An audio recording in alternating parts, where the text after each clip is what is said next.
What?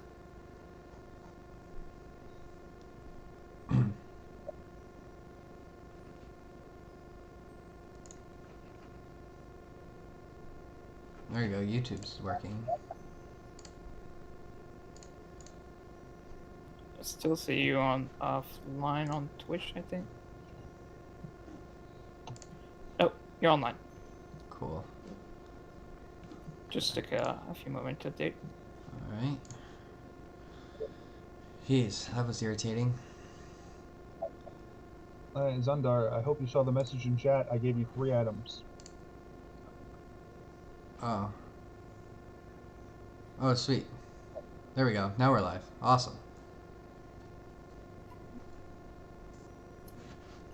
Just to hope we don't need them, but it's a good backup plan to have them anyway. Sweet. There we go. That's better. Alright, well, that was messed up, but... Alright, hello everybody. Now that things are working, there's 30 minutes of garbage. We, after Triboar last week, we are now getting a bunch of mini side quests to complete. We just did a small one to end holds here, and yeah, and it was kind of a simple bring some supplies for somebody and get a horse and carriage and 100 gold out of it. And that's pretty much all that's happened. A little bit of role playing.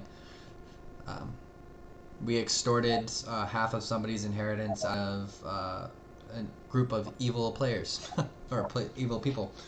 So that was fun. Nobles. Evil nobles. They were killing each other for their own inheritance. Right, so the guys are in the middle of a whole bunch of quests. They moved from Triboar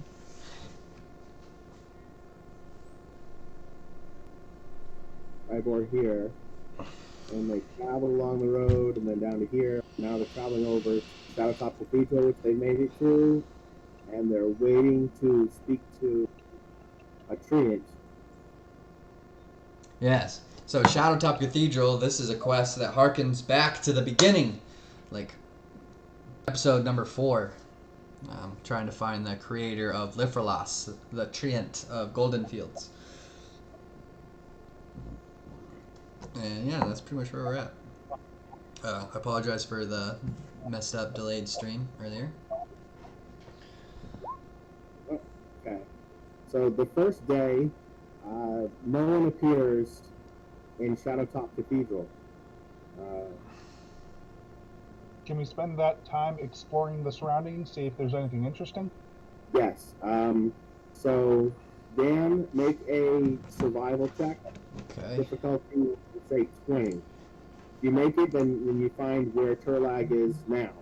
Otherwise, you're going to wait a couple days. You said survival? Survival, tracking, whatever it would be. Nat 20. All right. Whoop. Look at that. Shall we? So you find Turlag wandering the forest.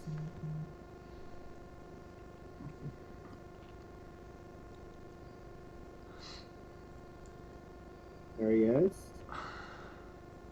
Wow. Mm-hmm.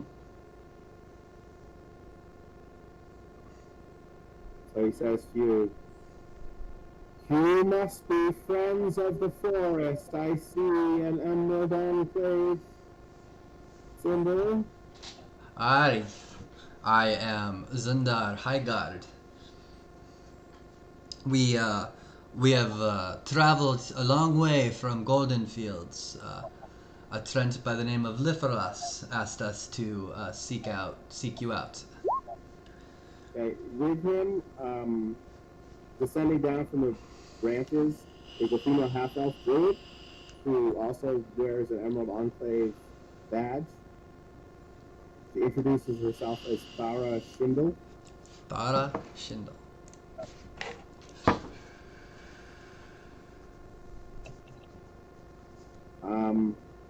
So the tree responds to your whatever you said with indifference, and he's hastened to leave, and Farah tries to calm him down. The tree groans audibly and answers brusquely. So you can talk to him. Great treant. Do you remember what you're supposed to do? Seeking him out for some reason. Hold on. Airglass, a moon elf named Airglass created Litholas. Airglass left Earth 30 years ago on the way to here. His next contact with that is this Turlock guy. Maybe Turlock knows where he is. Lifras was asked us to search out Airglass and find out what happened to you, Chirlang, who created him. Airglass. I remember him fondly. What a good elf. Good elf, good. Yep.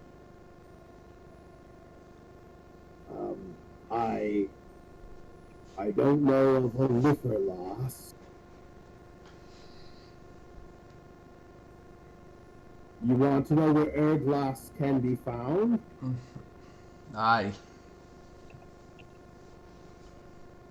The seasons have passed since last I saw him. To the north he traveled, I think.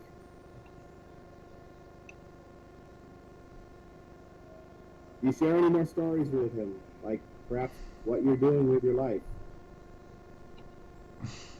You're fighting giants is what you're doing with your life. Yeah, right now we're trying to handle this giant problem the region has been facing for quite some time. Giants, you say, they have not penetrated in here, or if they have, the one or two incursions have been stopped by all of our awakened trees. How long have you been fighting? Yeah, it's pretty ancient. Fighting these giants. Oh, I'd say we've been on the trail for about 3 months now. At Golden Fields, we fought off a horde of them with the help of Lifras and some locals. Such heroism deserves reward. He starts moving his hands and animates 2 trees and a shrub. These awakened plants speak common and heed the party's command. So the plants come over to you and say, "We will travel with you to the ends of our lives and defeat and fight the giants alongside you." 2 trees and a shrub. 2 awakened trees and 1 awakened. I think remember each awakened tree is almost a tree into itself, right? Yep. They just have 1 attack instead of 2. Mm-hmm. Cool. Sarah will guide the party to Evermore Way, north of the forest. Jax will take a turn to speak with the treants as well. Hey Rob, some people are telling me your mic's a little crackly. Can you push it away from you a little bit? Mike, it's really far away from me. Oh. That far. It's a full finger. Huh. I'll look into it. Okay. It's just a little crackly is all. Go ahead, Jack. Sorry for interrupting you. No problem. But Jax will take it with the elder. Basically approach and kneel down in front. My great forest elder, I ask of you an odyssey to the forest that I can use to preserve the life of my ally. No. Does that sound better? Yes, let me turn you down on my end, though. I turned myself down earlier. Okay. Talk again? I'm talking again. This Yep. is a... That sounds a little better to me. Yes, much better. Alrighty. So, I don't remember what you have to do at Zephyros. If you want to talk to Everland, because you're being offered for Sarah the druid to guide you to the road. The reason she does that is you'll have no encounters if you accept. Everland. DM, Jax is taking a talk with the treant elder as well. Okay. I approach the tree and kneel down in front of him in reverence. My great forest elder, I ask of you an artifact of the forest, something that you may help me with, if you can. I request an artifact that I may be able to use to preserve the life of my allies and those around me. Can you aid me in this request? He looks at you, and it looks like he gains a moment of insight. See him moving around a pile of broken stones. Then he pulls out a white one that seems to have old sigils written in a previous language. It's tiny in his hand, but when he hands it to you, you see that it's like police badge size, and maybe an inch and a half thick. Thank you, my great elder. You see these purple sigils come to life along it. And he says, "This is what you're looking for. Store the extra divinity within." Something. Thank you, my great elder. I will treasure this. Protect the forest always. Alrighty. I love it. May Shaylin guide your steps and protect your forest.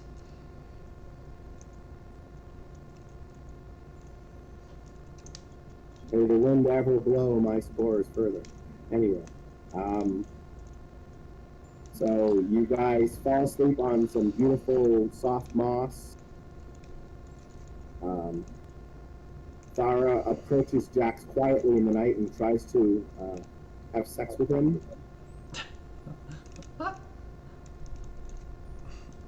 If he resists, she's not offended. As always, I don't resist. You ho, how many people have you slept with already? I've not been keeping track, but more than a handful. More than 2 handfuls? Not yet, but soon. Alright, so she's 53 in elf years. Too young, I guess. So, She's very young. barely I'm an adult? 130. Shit. She's an adult. I thought elves matured at 50. Doesn't wear underwear. You know? He's one of the druid children.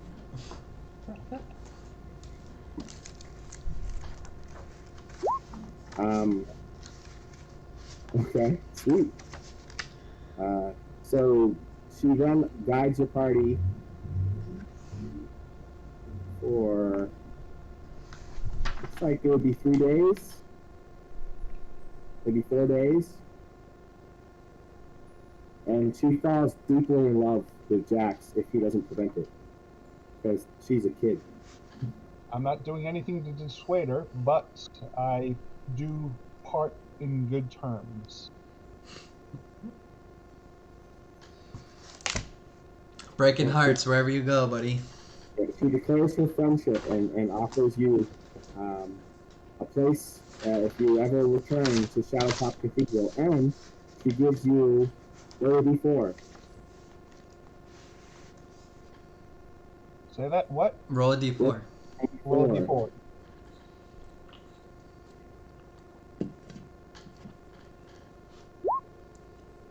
Six magical silver berries. She tells you that swallowing a berry has the same effect as imbibing a potion of invisibility. So you just got 6 potions of invisibility. Oh, dope.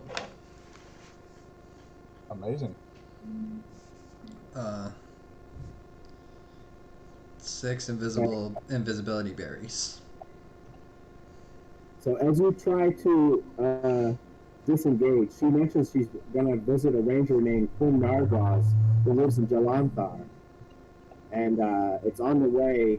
She's going to go to Everland and then east to Jalanthar. But you guys don't know where that is, right? I don't think so. Alright, so she's traveling the way you are to Everland. Then where is Jalanthar is the question.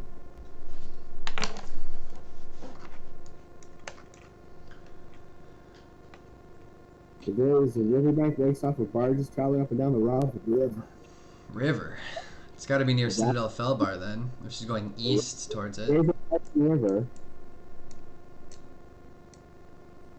Unless it's over here. You guys aren't on the map. Oh, it keeps going. Oh, what a long river. What's it called? The Lumbar. Oh, there it is. Okay. I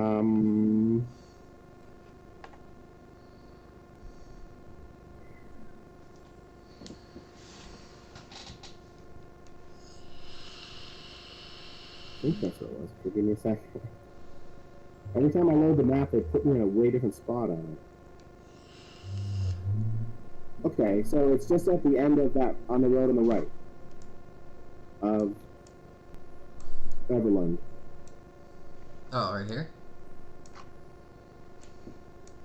Cool. Yeah.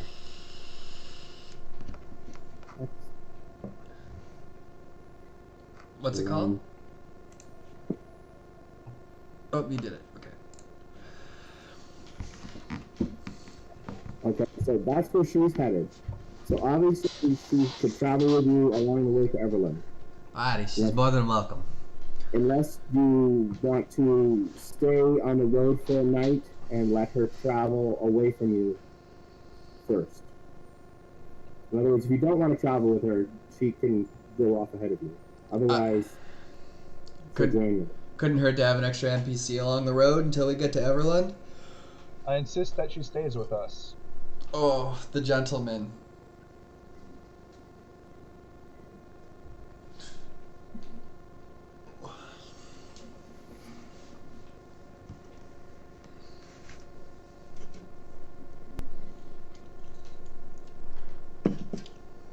Okay, so she's in, well, let's see if you have an encounter first. And then,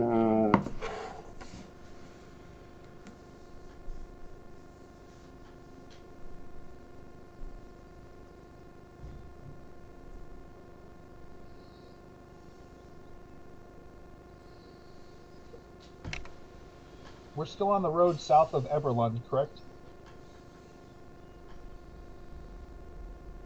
Yeah, we just came out of the forest here. Okay, gotcha.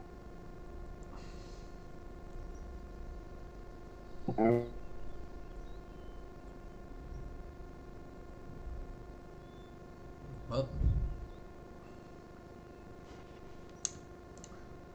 Rob. Speaking of people that are being quiet, Atoxel, are you still there?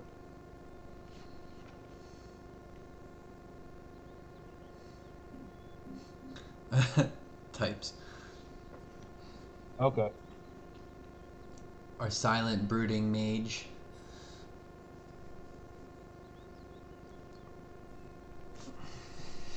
I bet that if we opened up one of his spell books, it'd just be full of doodles. Okay, no worries, man.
I'm really surprised that we've not had any encounters yet. We got lucky. He rolled 20 Yeah. d20 earlier. Yep. Yeah, shit.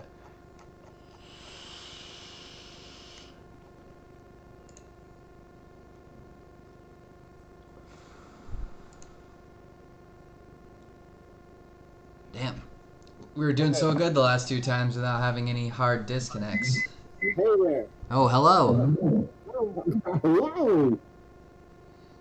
Nagel. I'd forgotten that happened. Been so long since we had that happen. Yeah, I know. I was just saying, it's been like the last 2 sessions we haven't had a hard disconnect in a while. Did you get the messages I wrote? Were they in the Discord? No. No, I didn't. You guys were not attacked on the road to Everland. It's Oh. only on a 20. That's all I wrote. You guys are traveling with a half-elf druid, and you're now in Everland. Ooh. Is Everland a decently sized city or township? Let me see. Everland. Specifically, I'm looking for a potion shop and a temple. Pretty Wow. big. Situated on the banks of the Roving River, Everland is one of the North's most active mercantile communities. A thick stone wall encircles the city, pierced in 5 places by gates. You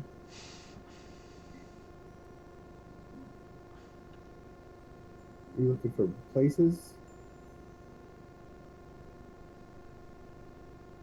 Yep. Looking for a potion shop and a temple. Let's see. Gates, Tower, Bell Market, Hall of the Elders, Knightsbridge. I guess it would be in the market.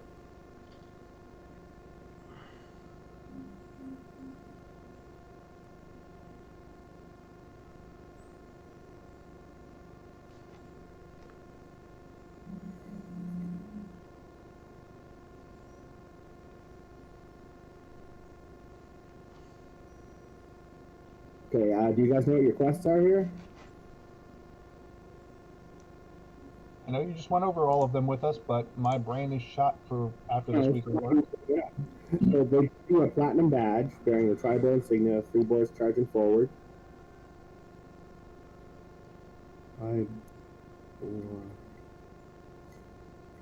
4. We're supposed to deal with the demon children here, right? Nope. Silvery Moon. Oh, okay.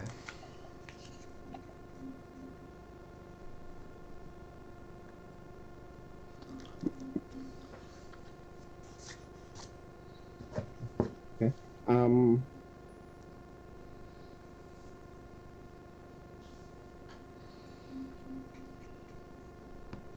Travel east, visit Danavar's house in Everland and give the badge to Dral Felev, the one-eyed half-orc proprietor. Danavar's house is a bar, I guess, inn? I think we do this, right? Yep. So Drow pockets the badge and corks a flask of elven wine that he claims is Silvery Moon's finest, and pours it into the small wooden cups, 1 per character.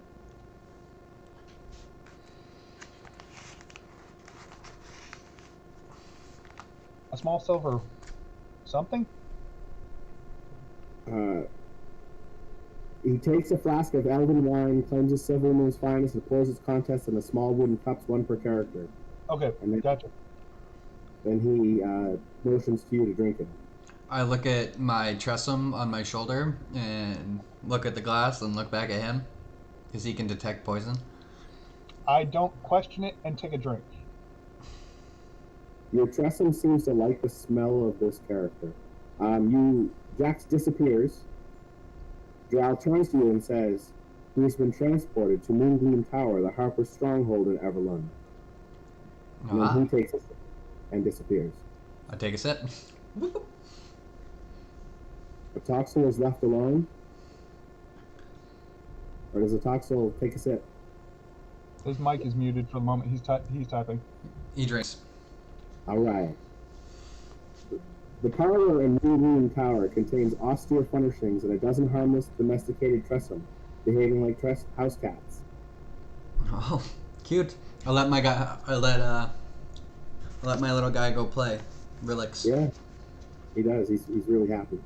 A doty old wizard enters the parlor shortly after the characters appear, greets them warmly, and grants them free access to a secret network of teleportation circles until, as he puts it, the Harpers decide otherwise. Interesting. Okay. The Harpers Teleportation Network.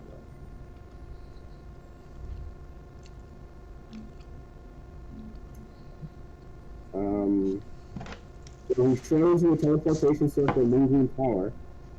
He gives the adventurers a small wooden coffer that Delatha sent him for his birthday a few years back. The coffer's interior space is divided into 6 compartments, each of which contains a rolled-up spell scroll. They are, prepare to write down, Prepared. Dispel Magic, Fly, Magic Weapon, Sending, Tongues, Water Breathing. And you don't need any explanation of what these are. We know that they're spell scrolls, but we don't know what they are, correct? Dispel magic, fly, magic weapon, sending, tongues, and water breathing. It says on them. It explains it. Okay. They're scrolls, Atoxel, so you'll have to copy them into your book. Well, when he copies them, we lose the spell. But he retains it permanently. Right, so either he can permanently add it to his spell book, or if he already has it, he can use it as an extra one that one day. Okay.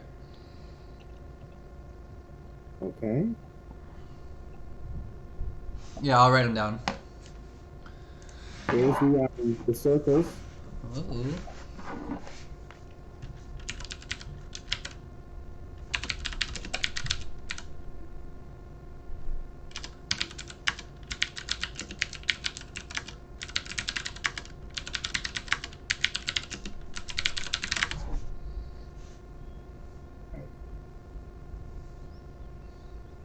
You need the same magic, Yeah.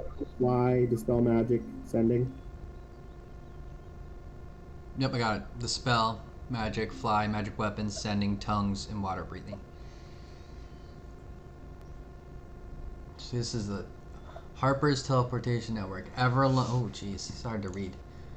Everlund, Mirabar, Neverwinter, Yartar, Loudwater, and Waterdeep. Ooh, handy.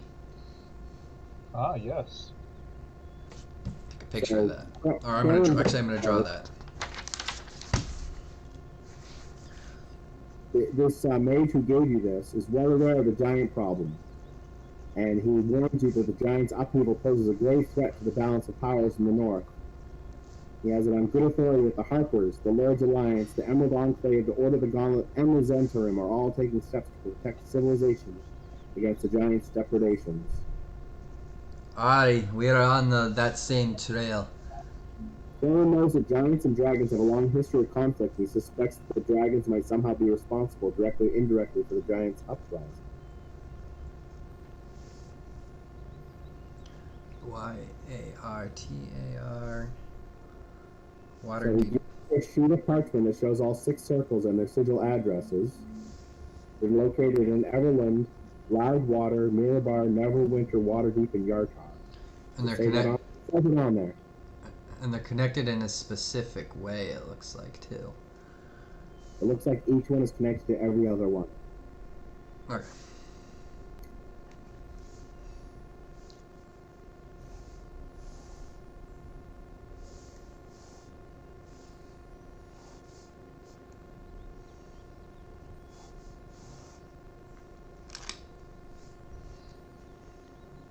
So if you guys ask to travel to one of these places right now, he'll travel you to any one of those places right now. Otherwise, you can just walk back into where you are.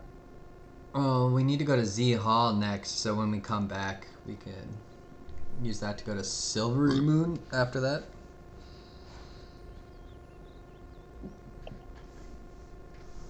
And are we still sticking to that plan? Try to get that weapon first before we. This helps you travel anywhere right now. But, you know, if you need to get to Neverwinter or Waterdeep, suddenly you're only, Everland away. I don't know what Yartar and Mirabar and Loudwater are yet. Do you? I mean, out of character or in character? They're out of character. No. You know where all those places are? Okay. I mean, I read novels, so I know some stuff about some of their maps. So let's see. Mirabar, Yartar, and Loudwater.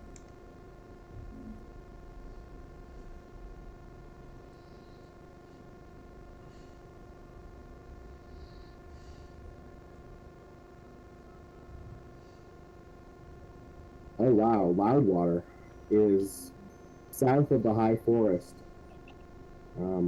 next to the next little forest bit in the south.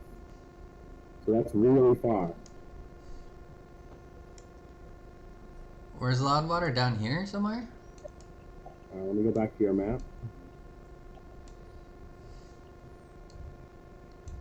Before I do this, DM, Yeah. and enchant weapon permanently, but no rule, and I was wondering if you were fine with it. I can enchant a weapon to make it a +1, but it takes a week in game, and I have to use a 3rd level spell slot each day for that time. So I Well, was you've obviously had time. I mean, you can you be traveling while doing this? You only travel 8 hours a day. yes, I could do it in the morning. I was just wondering if you were fine with the rule because I know it's optional. Yes, you could. Yes, it's fine. You can make a couple of them. All right, Mirabar is here.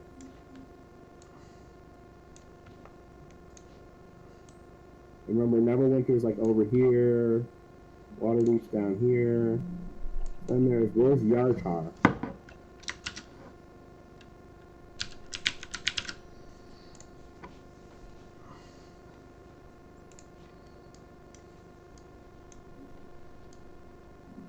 Yeah, where's Neverwinter? It's right. North of Yartar. Huh? You guys have been to Yartar.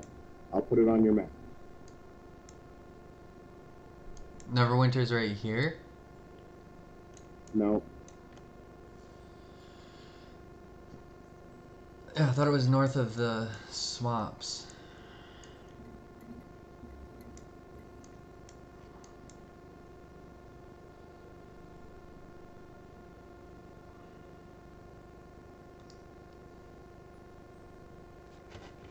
Luxton.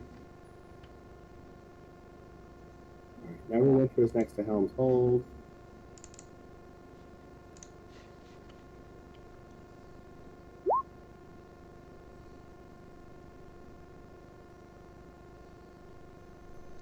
I'm gonna put right here.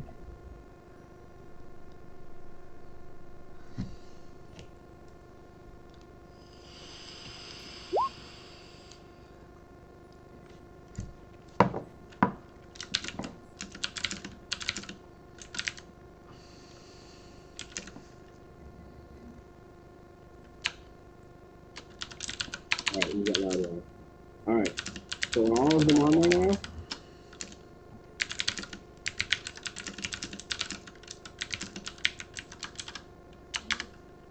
Alright, I'm gonna close this for a moment. So many things open. We just choose for now what can you use? That's the hard part. Oh.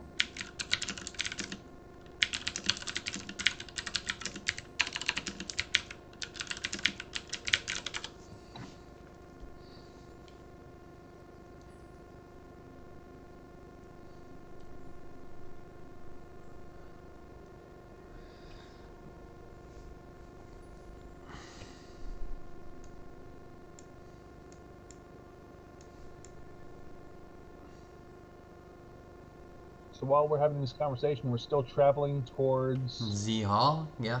the hall. Okay. And remember that X Keep thing? That's really close to Mirabar. So if you teleport to Mirabar, you can travel to the keep much faster than going on the road. Yeah. You guys should move your player token to where you are too. But if we, Zundar, if we teleport, then these things that are being made by Atoxel won't happen. No, while we're traveling on the road to Z Hall and then back to Okay. Everlund, he's doing that. Okay. Because Okay. that's gonna take us a while. Okay. Right. It took you 22 days to travel along the road to get to that first place. Yeah. Yeah, I was guessing you did it then. Yeah, it's 250 miles there and 250 back. So. Gotcha. 2 hours whole, right? Yeah. So, after you go to the 3 or 4 areas around here, you could travel back to Everlund and then whip over to Mirabar. Is the idea? I'm gonna try to hunt down that dude at Exkeet. Right. Well, that way you don't have to travel overland. Was the gist of that? Because the Giants will win if all you guys do is wander around for a year and a half, right? Yeah. We'll stop them. All right, and you guys are actually down in Everland, not in Silvermoon. Oh, we were on the road traveling to Z Hall, so I just kind of put us on the road. Okay, then you're leaving behind your druid who's traveling over to Jalantar. Yeah. All right. She gives like a lock of her hair, Jax.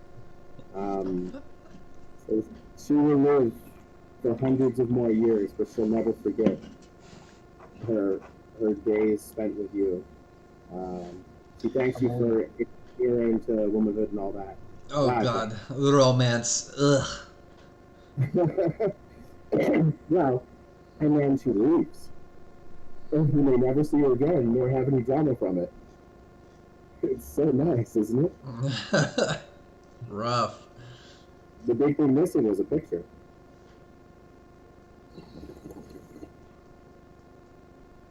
It's a little late to roll with charisma, though.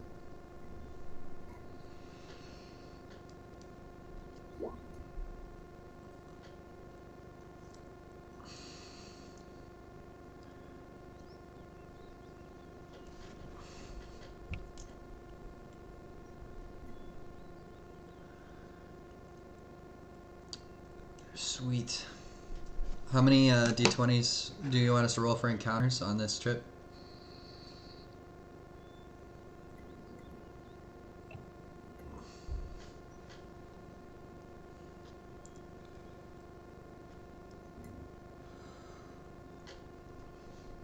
Right.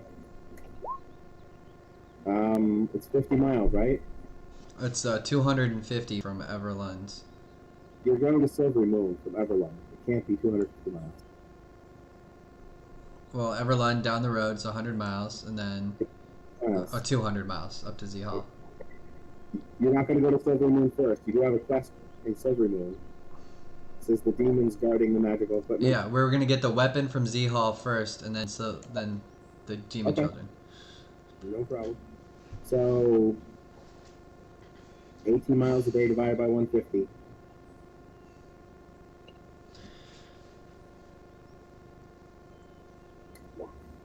Is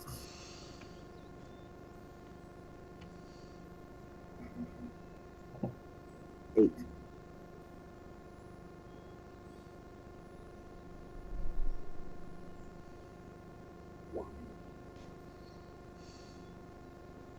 The road be saving you. You go to Z Hall.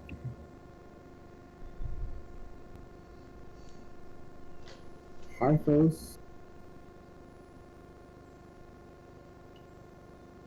You journey to a Zymorvan Hall. You guys have been together for a lot longer than you ever had been before. You've been traveling now for months. You find Lord Harthos Zymorvan, but he's sad to report that his son Harthal has stolen the Giant's lair. Harthal committed this act after Lord Zymorvan disowned him for marrying a common thief from Yartar, whose name he doesn't even recall, because he's an elitist asshole. What Harthal did with the sword, Lord Zymorvan can only imagine. You can travel to Yartar and search for Harthal there. Okay, it looks like we're doing Silvery Moon first. Shit. Where's Yartar? Oh, there it is. And that's one of the places you can teleport to, right? Yeah, so we'd need to go to Silvery Moon. Or to Everland. Yeah, because we'd go to Everlund and then teleport there and then do that and then come back and then go to Silvery Moon. Or It should we? doesn't matter how you do it. You can go to Silver Moon, and then you're just traveling 100 miles there, and then you'll travel to, then you'll travel to Everland, and then use the teleporter to go to Yartar in a day. Take care of Yartar, teleport back to Everland, and then maybe go to Citadel Felbar Yeah. Oh, jeez. if you want, or you would teleport from Everland over to Mirabar to go to the Keep. These quests are pretty easy so far. Yeah. This is supposed to be like level 3. So, are you going to Silver Moon or Yartar? What do you guys think? Silver Moon. All right. Alright, so that's 4 more rolls. 5 more, or 6 rolls.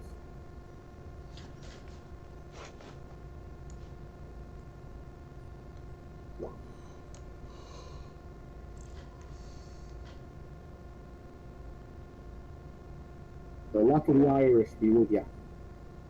Man, we're doing really good on avoiding any encounters. Damn. If that's your objective. We believe in not adventuring when we adventure. The most important thing on an adventure is to avoid it. No. One is Silver Moon. I mean, if you're a halfling trying to throw a ring into a volcano, then you might want to avoid everything. Yes, but he does It's 6 level. magically make himself invisible, and he's got the courage of a lion. So Okay, so here's the property. You come upon it. The carriage house is a 30-foot square stone building with 2 floors. The windowless ground floor that holds the carriage has a big wooden sliding door in the front. The upper door is an apartment with a floor made of wooden planks and a barred window set into each wall. An open wooden staircase in one corner of the building connects the floors. Two guards with spears are stationed in the upstairs apartment. An arcane lock spell protects the sliding wooden door. You know this because the guy told you. The carriage has 2 draft horses harnessed to it, ready to leave at a moment's notice. The carriage is protected by an alarm spell set to go off when the carriage door is open. The magic items are hidden in a compartment under the passenger seat inside the carriage.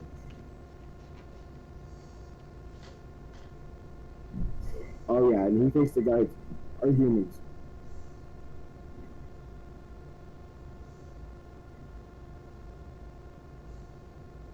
So our course of action would be to what? What exactly are these demon children doing that we're going to go stop them? No, the They're demon. guards there. So after his close call during the Giants' attack, Oathver expresses his gratitude to the characters by sharing a secret with them. He knows the location of a stash of magic items that the Margastar family, his kin, keeps locked away for emergency. The characters ask him how he came by this information. He tells them that he has a history with the Margastar family, which he despises, for reasons he'd rather not so it's his family he despises. They own a 3-story tower at Silver Moon, has a detached carriage house. And then he's like, in the carriage house is all the treasure. Stash of magic items. Which I'm now trying to find the treasure tables. Because I have to roll. Alright, well, we can always try to sneak in. Guarded by demon children. Okay. I've got my plus 10 to stealth checks spell that I can roll and try to sneak in and get it. Do some roguey stuff. I'm letting you guys play while I look up stuff. Oh, Jax, give me one of those freaking berries of invisibility. Let's go. Oh yeah. Okay. Dig through my satchel. Here, and I just hold it all the way up, arm extended, and I barely get up to your chin. Wait, won't even need that. I could just cast it on you.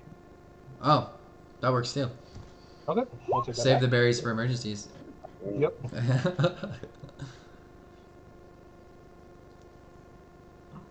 Until the spell ends. How long does the spell last? 1 hour, I believe. Yeah. Yes, 1 hour. Concentration up to 1 hour.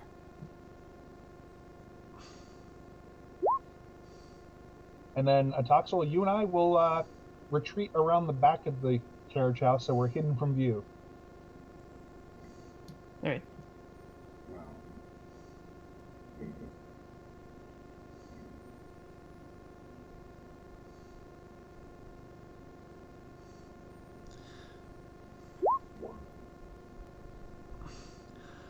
So while I prepare, I'm gonna hide my tressum in like my cloak or something, and I'm gonna have 3 notes prepared while I sneak in. I'm gonna have one that says, "I've been caught, combat," so that they can come help. In the clear on my way. What would be the third good one? A third good one. Help. And just like no combat may need help. And if I need them, I'll send the Tressum out with the messages. And then if we don't hear back from you in, 5 minutes, storm the building? No, geez, 5. Give me like 30 minutes, man. I might be invisible, but I got a sneak stealth too.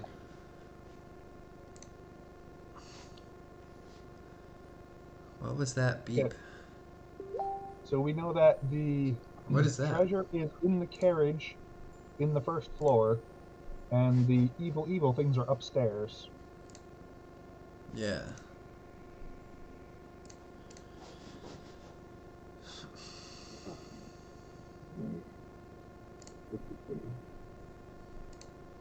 Let's see, we need an encounter map, we need our characters on the map, we need...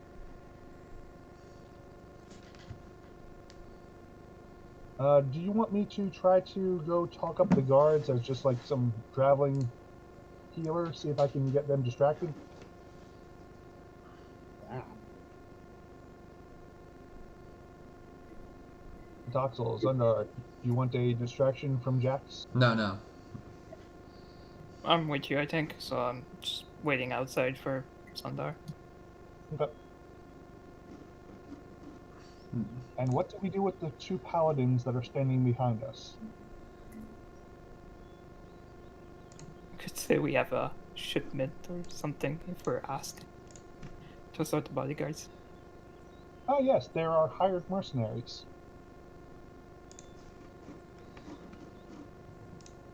Part of Yes. our guild. Pataxel, you and I being squishies, we have to hire some help to keep us safe on the roads. Indeed.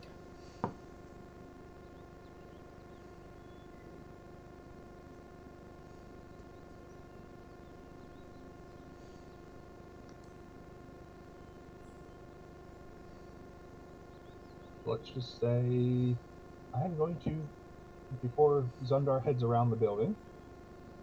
Zundar, here you go. Guidance. Thank you. And you know what? Why not? Blessing everybody.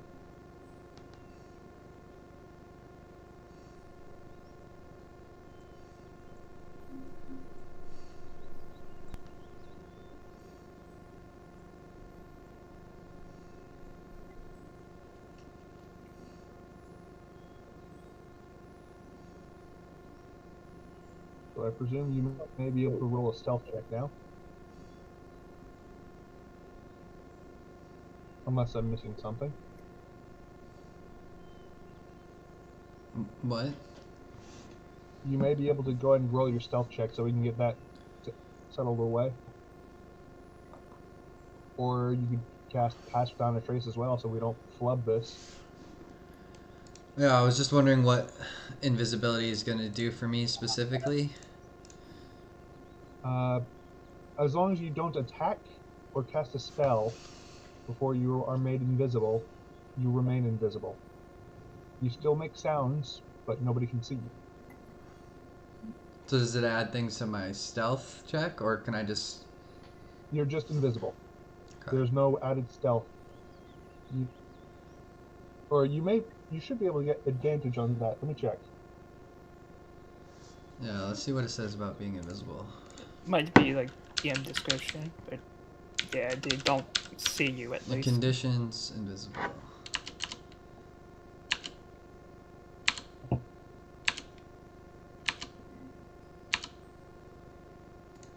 Alright, conditions invisible. While Invisible creature is while impossible to invisible- see without the aid of magic or a special sense. For the purpose of hiding, the creature is heavily obscured. The creature's location can be detected by any noise it makes or any tracks it leaves. Attack rolls against creature have disadvantage, and the creature's attack rolls have advantage. So yeah, I guess casting my Pass Without Trace would be a smart move too. That way I can at least not be heard. While invisibility doesn't give advantage on stealth checks, you cannot even attempt to hide if you're been seen. Invisibility allows you to do so at any moment. DM can also decide that circumstances influence a roll in one direction or another, granting advantage or impose disadvantage as a result. Okay. Encounter map. Woohoo!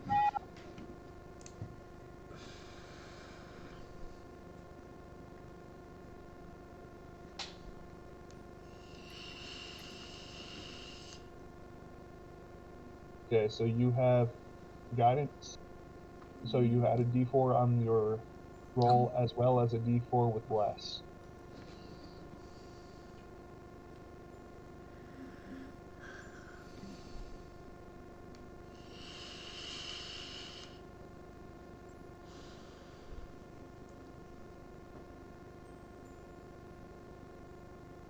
Now it's Oxel. If this goes sideways, what's our plan? Like I said, I got those notes I'm going to send to you guys, and then rush in and help me is what I was hoping for. I figure that while we're sitting down here waiting, Oxel and myself will figure out what our attack strategy will be. Oh, okay. Is it going to be he immediately launches a fireball through an open door, or what do we do? We could. Some firebolts, maybe? Be a safer bet so you don't smoke me. I Yeah, don't but have, a Yeah, there's firebolt, that. I don't have the hit points our fighter does to be able to take a couple of fireballs. Could also try one of my new spells and create a wall to help him escape. All right, so you can add yourselves to the map, right? Alright. yes, sir.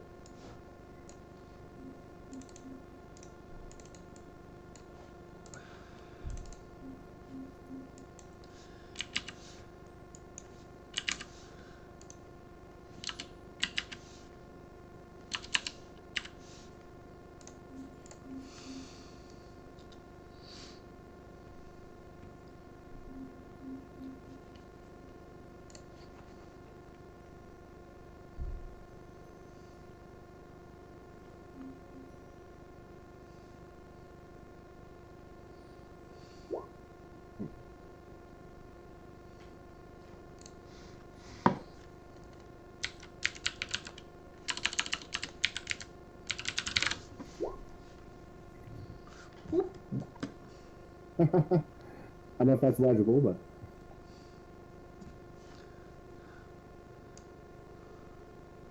Second floor. Got it.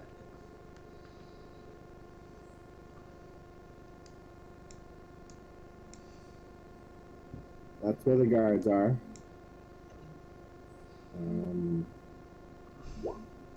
All right, let's freehand draw this.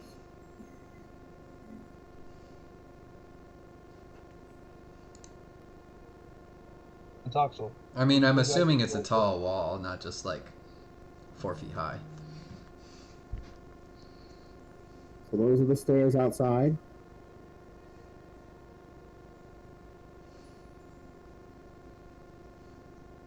And that's the first floor you're at. There's no windows in the first floor, right? There's an arcane lock guarding the sliding door.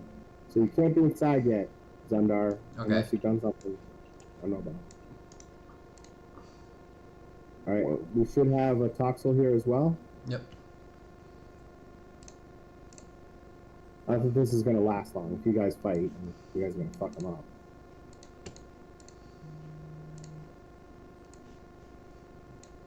It won't let me drag your token over a Toxel.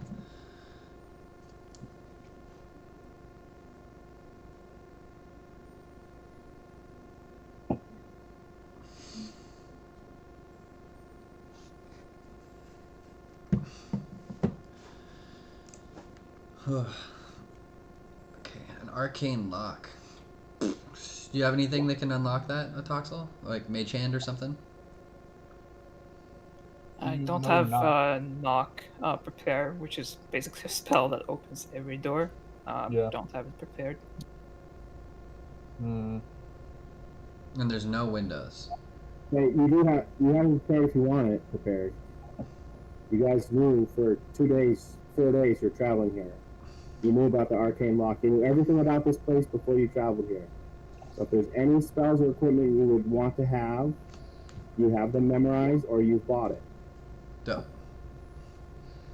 I didn't tell you about everything beforehand because you would have forgotten it instantly.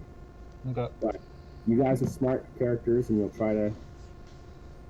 Right, then I would have made a scroll with knock on it, and so I don't need to have it prepared. It's a one use, so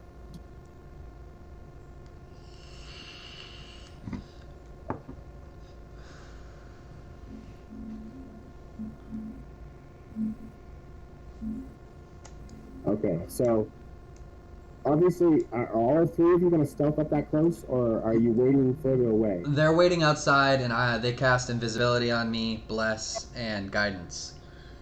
Okay, And I'm so gonna cast. outside here. They just barely have stood inside the yard of this person, or they're outside of the yard, just standing on the street, looking around, going. Wait, how far is that? 80. 80. That sounds reasonable.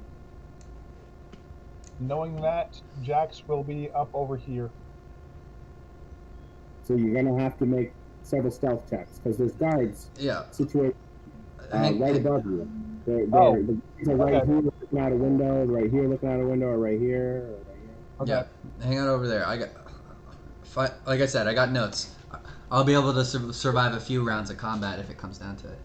Any cantrips that can give him a bonus to his single stealth roll? They cast invisibility on me, bless Okay. and guidance, and then I was gonna cast pass without trace, which gives me that plus 10 to my stealth checks. All right. And then I've got a scroll of knock for the door. Okay.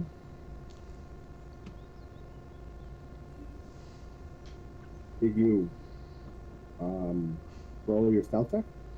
I shall do that right now. You need a 2, but 26. Plus the 2d4s. I was gonna save them for another roll. so they rolled terrible. You're invisibly at the gatehouse. You're gonna cast the knock spell Yep. off the scroll. I would have warned you before I use it. It's very loud. Knock is loud. Why would I use it if I'm trying to be stealthy?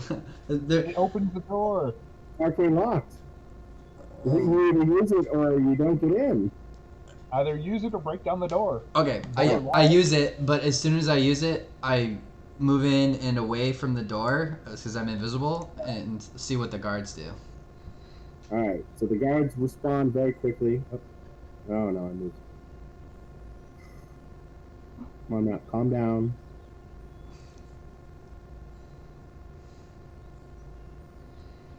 Oh my god. I don't know why this happens sometimes with these maps.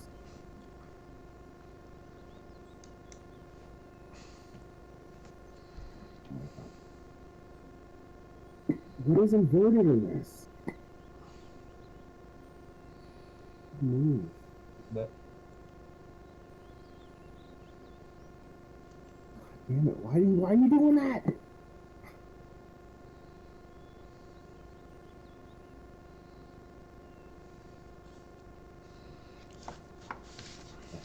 Sorry.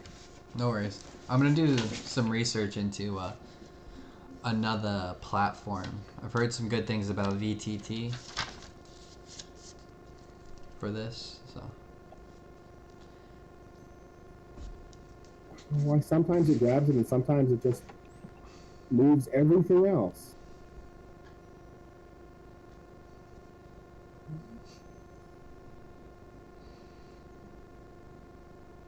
I cheated them.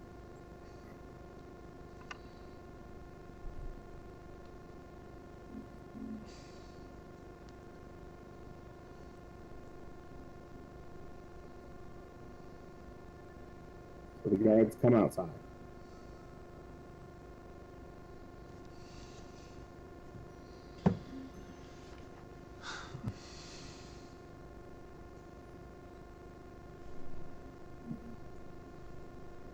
Oh god.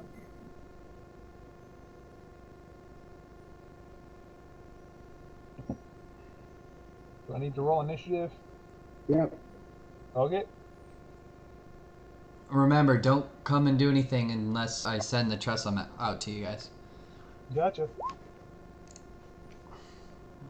As always. 5.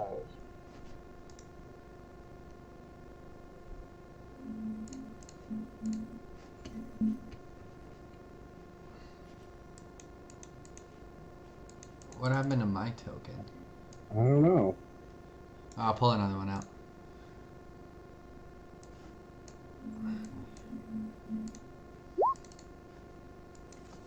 Can you add the turn?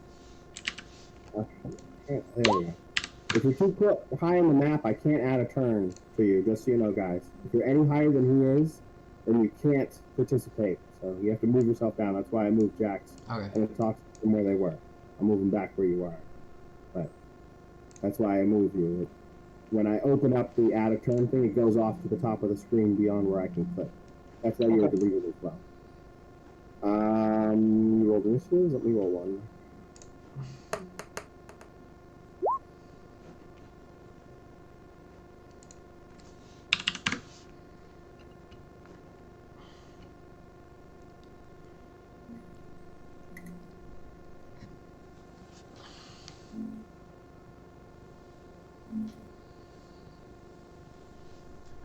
Okay. Zundar. So these guys are right here.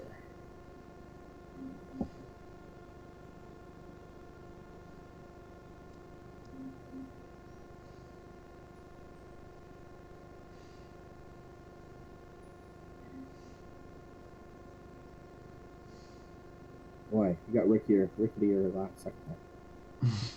Zundar. All right. So when the spell popped and started making noises, I shouldered the door. I kicked it shut behind me, and I'm invisible. And I went and slid into one of the corners where the guards wouldn't like walk through me to see what they do walking past me or whatever.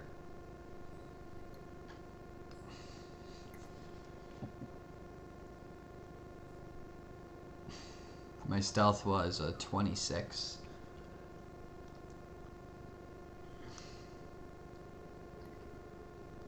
Okay.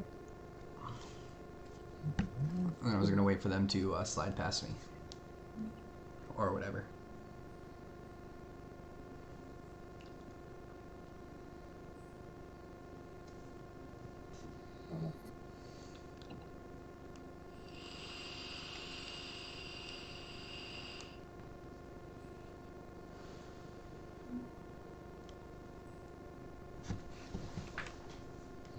Huh. Well, it doesn't look good, but there's a wagon to your north. See it?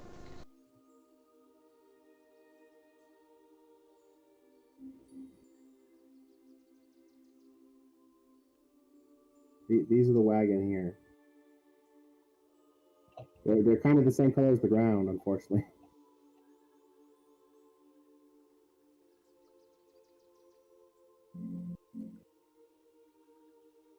All right, so the guards respond to the open door. Oops. And they move inside and look around.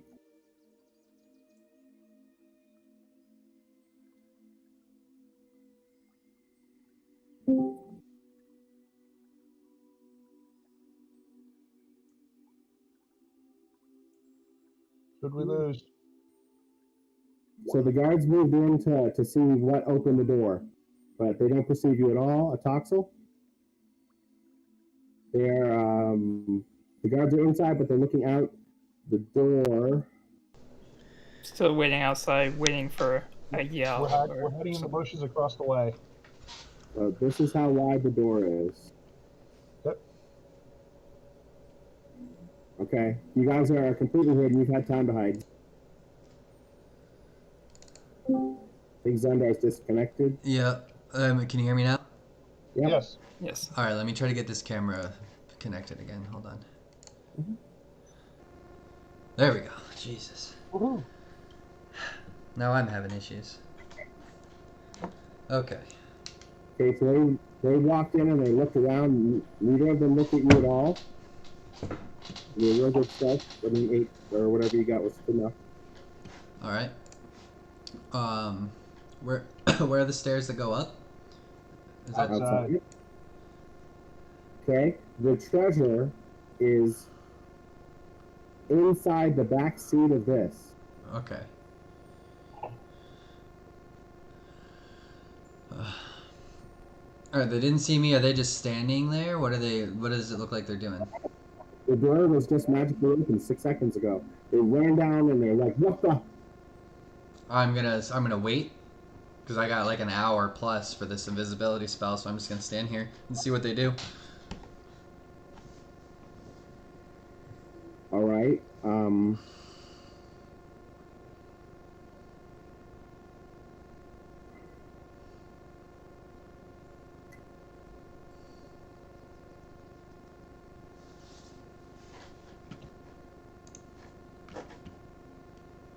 Let me see if Cambions can see invisibility.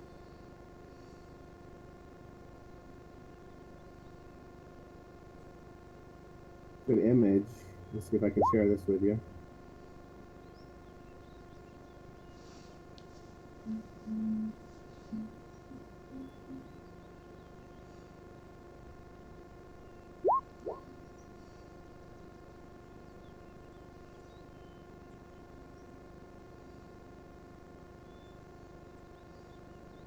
Wow. Okay, so Cambions have red skin and leathery wings and tails, and they're really heavy.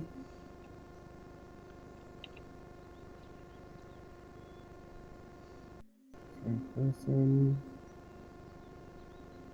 dark vision, adds charisma to its armor class. You guys know anything about Cambions? No.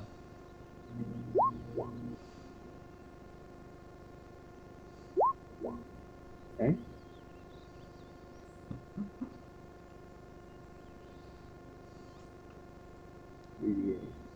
Cool.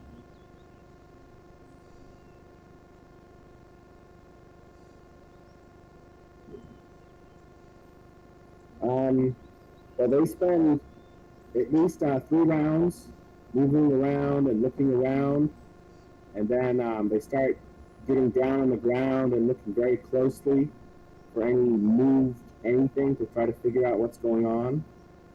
Make a stealth check to stay quiet while they're doing all this. Okay.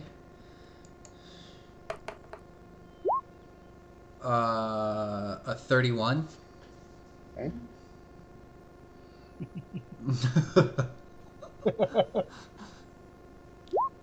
I'm outroguing most rogues right now.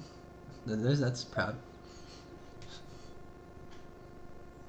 All right. One of them says to the other, "A knock spell was used.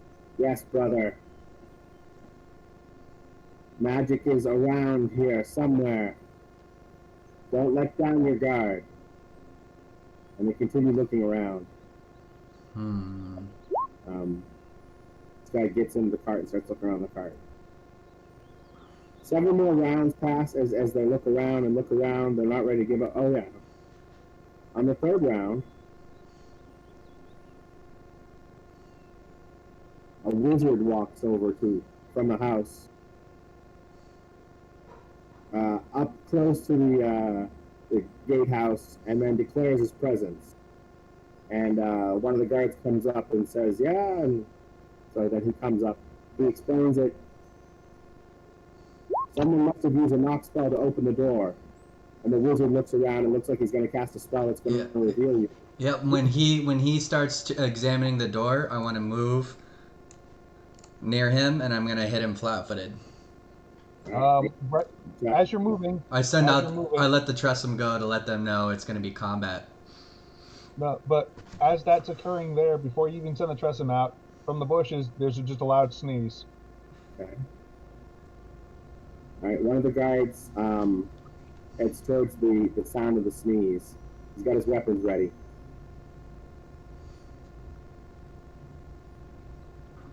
All right. I send. Are you stealth? Yeah, I'm very stealth. Do you want me to roll again? Yeah, you're moving past him to attack him, right? Yep. And this is where I'm gonna use my D4s for my guidance and my bless. So that's gonna be 22 plus 4 plus 1. 22, 26, 27. I'm pretty sure guidance is used the first time you make a roll. Okay, then we'll take Fine. off, drop the 1, and then, okay, so it's just 26. You're gonna make it anyway. Oh, you got a 31. Oh, I got a nat 20. What do you expect? A nat 20. Oh, shit. So, Well, good So- thing I sent out the Tressum. And the note says, it's combat, but spelled very badly. so he's got a DC 18. What, DC 18? Reflex. Dex. Oh, I get a plus 6 to that. Phew. 21. Alright, so you're only going to take half. So a great wave and gout of flame shoots out at the hex or the square you're in, and both squares on the side of you, and it's a low level spell, but he does it at a high power, and the flames seem more powerful than normal. You only take 13 damage though.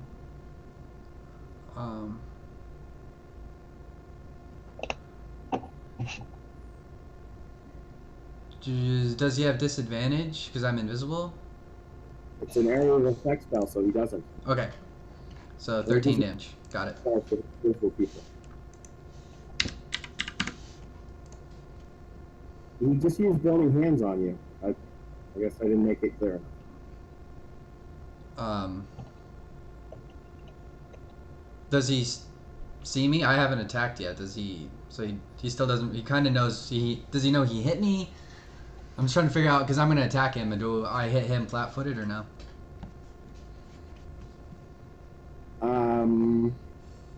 You get advantage on your attack on him. Okay. I mean, obviously, you would appear in the flames as the flames are hitting you, and then you disappear as you move forward again and attack him. Okay. And then you appear as you attack him. Yep. And then the visibility drops when I hit him. Okay. I'm gonna swing twice. Swing. Okay, that's my first one, and this is my second with advantage. Oh jeez. So the second one misses, I'm assuming, because we're both 8s. Alright, as your sword is swinging at, or your great club, is that what you're using? Yep. As your great club is swinging at his head, it's like his head all of a sudden turns into stone as at the impact, and your blow is deflected. Hey, I can do that too. Hands or once? The first two was the first attack with advantage, and the second one was the second attack with advantage. So the 22 was my first attack, and the 8 miss. So you managed to hit once, and you missed with the second attack. Yep, 7 damage. Some kind of a spell that he had on him that prevented the damage. Okay. Like his skin was made of stone. I need trick. I can do that too. It's Zamlan's turn. I kind of think he took most of his turn, so I'm just gonna have move.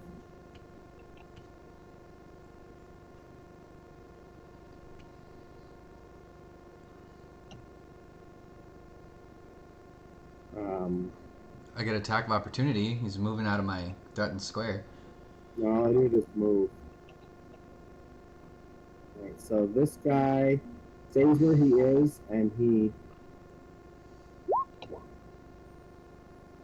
a bolt of searing energy leaps out from his hand. Make a dexterity saving throw 18. Me? Yep. Oh, jeez. Yeah, I won't even make it with the bless roll to that, so.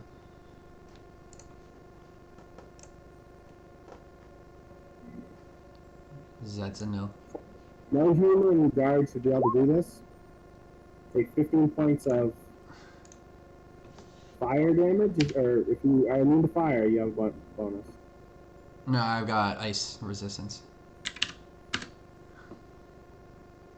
Okay. And his voice sounds really evil as he invokes this ability. Alright, this guy out here, he moves back to here, and he looks like he has a held action. Toxel? So you're saying, talk? that guy was able to move away from me and out of the building without incurring an attack of opportunity? Right. You took a disengage action. Oh, okay. I think it's time for a good old fireball. So I'm gonna cast fireball on these two.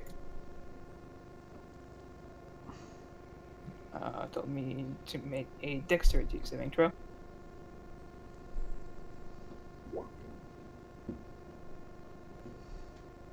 Oof. Alright, oh, is it 31? Oh, that's the damage. DC 14, or half damage. Or if they got like already half damage, which is like as possible since they're demon, then it's quarter damage.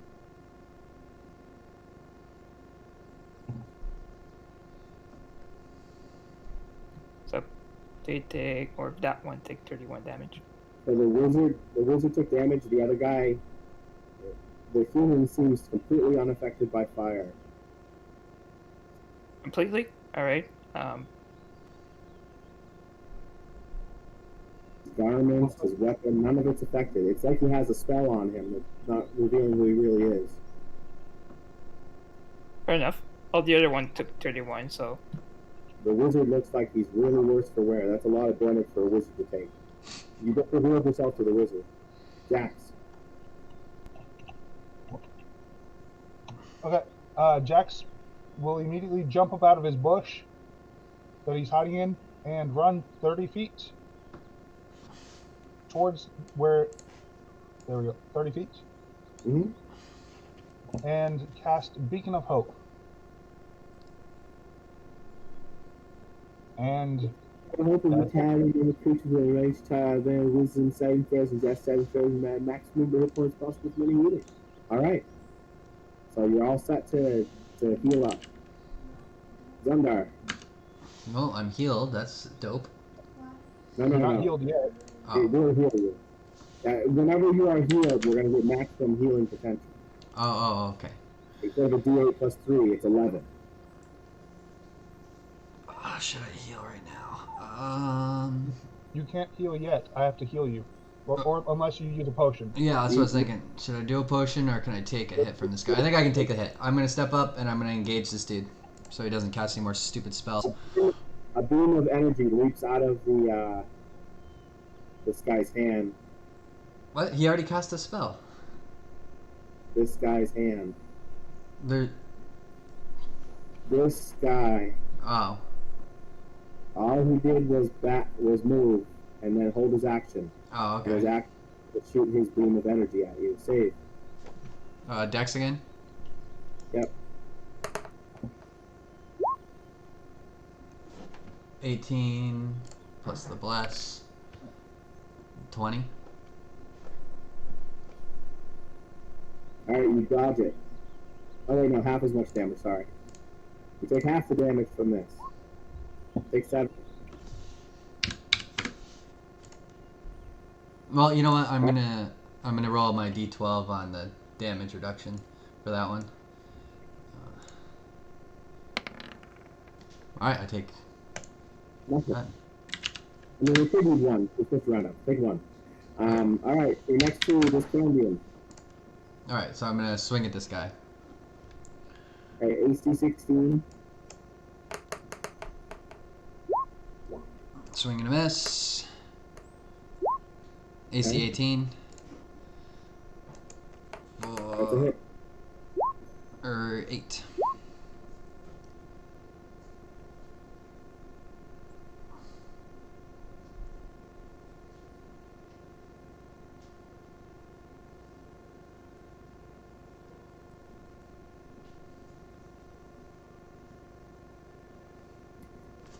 All right. That's almost half his hit points. It's Zamon's turn. All right. He drinks a potion and then he grabs a ring on his wrist and he disappears.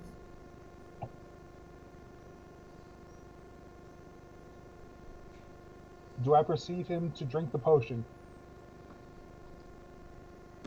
Yeah. Okay.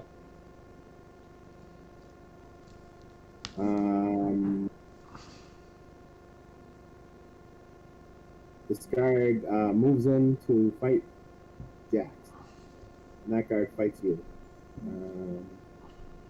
The wizard disappeared in what area? Around there. Yeah. But it looks like maybe his ring gave him more than just invisibility. All right, Zundar, do you have AC 20? No, AC 16. All right, you're hit for 16 damage. Oh shit. It's striking it with a lot more speed and power than a human normally would. Jax, it's AC 20. Hit. You take 17. I rolled really well on these. Wow, really well. Toxel. Alright. I'll go here. Grab a dagger and try to stab it. Okay. Ooh, the wizard getting in some combat here. Okay, okay. You 14 to hit. 4.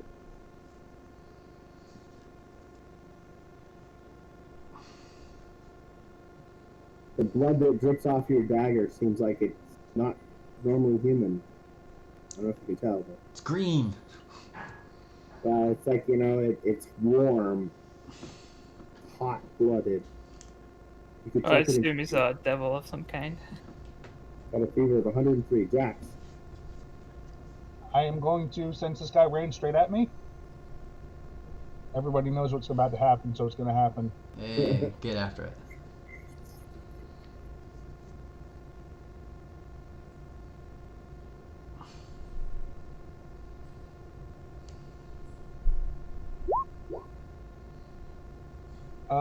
There you go.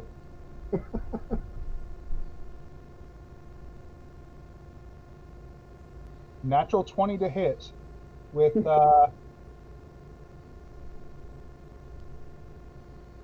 97 points of damage. All right, so as you hit, the spell fails, and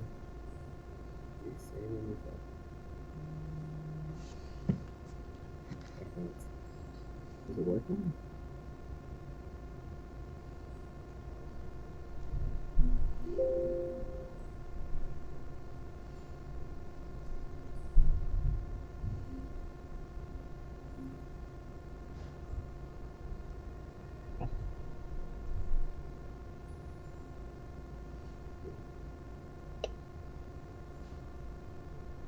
Oh wow! I'm trying to show you a picture of Cambion, but I guess they just look like a red-skinned human with demon horns and demon wings and a demon tail. Mhm. So that appears, and then it shows up in front of you as everything inside it pours out in a reddish-black liquid that looks a little bit more like lava, and as it seeps into you, you feel like the fire of it more. Ah. and it falls to the ground lifeless. The one inside shouts out in shock, and it says something in a foreign language. It's obviously this creature's name. And before my turn ends, I'm going to cast my spiritual weapon as a bonus action. Wilson! Wilson! Floaty Well, hammer. my spiritual weapon is up, right next to Zundar. Ooh. Zundar, it's your action. I'm gonna look this guy in the eye as he shouts out his friend's name, and I'm gonna wink at him, which is me casting Hunter's Mark, which adds that d6 of damage. And I think it's advantage. What is it again? Deal extra d6 damage to target whenever weapon hit. Have advantage on any wisdom, perception, survival checks to make to find it. Yeah, okay. So it's extra d6 of damage. Yeah. And then swing away. Swing.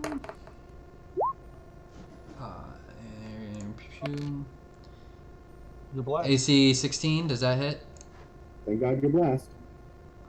Awesome. Yes. And then the second one is AC 14. Okay. You hit one?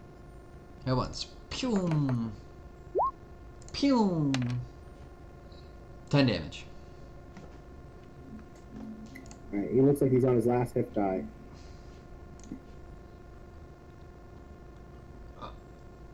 On his action, what can he do? He says, sleep. Make a will save, difficulty 13. Zundar. Yep. 17. He grimaces as his command spell fails. I smile. I smile at him. A toothy grin from a 7'8" man. Hi. Hello there.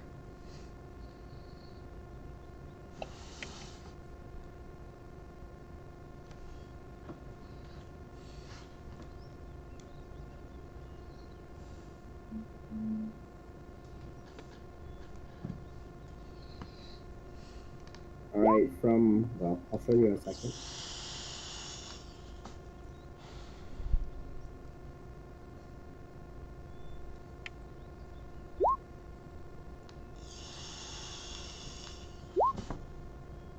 So appearing right there, Zamlin lets loose a little bead that flies towards the Toxel and Jax and explodes for 22 fire damage.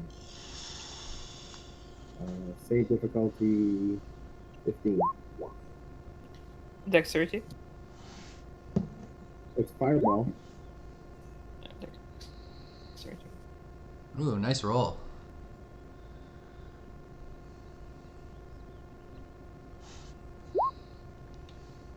Oh. Damage total? 22. 22. Alright, so a quarter of that, since I'm fire resistant, that's 5 or 6. Yeah, 5 rounds. 11, Six. half of 11 would be 5.5, so 6, yeah. 5.5. Yeah, yeah, I'm fine with rounding up. The Toxel, it's your action. As soon as Nuke that fireball- guy. As soon as that fireball goes down, you see Jax just fall off his feet and land flat on his back. Jax is down. Nuke that guy. We can heal Jax in a minute. He's got a couple rounds. Yeah, another fireball comes this way. Even though he's immune? No, Is he's it the not. same He's guy? not. No, he's not immune. The other guys are the immune ones. Okay. He took 31 from the attack before. They're probably gonna figure. I mean, there's a reason why you try not to fight when you're a mage. You try to hide and get as many spells to help you, and you have thugs in your way to help you out. Oh, he saved. He's safe, but still takes 15, so. And I'm gonna go step a bit away from Jax so he doesn't fireball both of us again.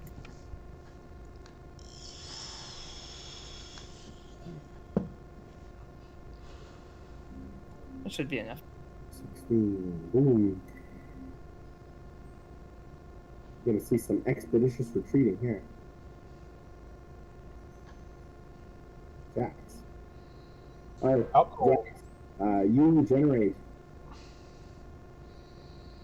You feel the power subside within you, and you feel the fierce fire of regeneration as you gain regeneration 1. I regenerate. 1 hit point per turn for the rest of your life.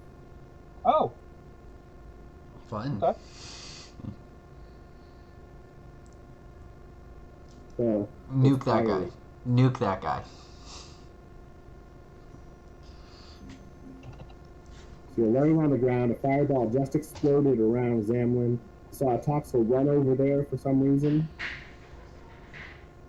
Looks like he's about to take out the other Yep. dude. Jax will use half his movement to stand, and Okay. then I will move 15 feet in that direction. Because that building has cover. If I can hide in there, I'll be safe from a fireball.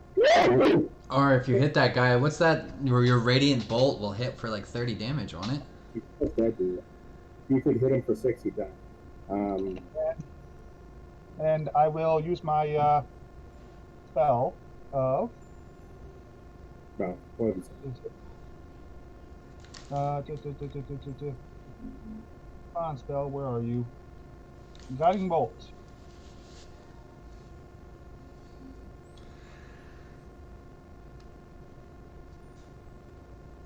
Which misses. Okay. But I still have a spiritual weapon up, and That's I'm right. going to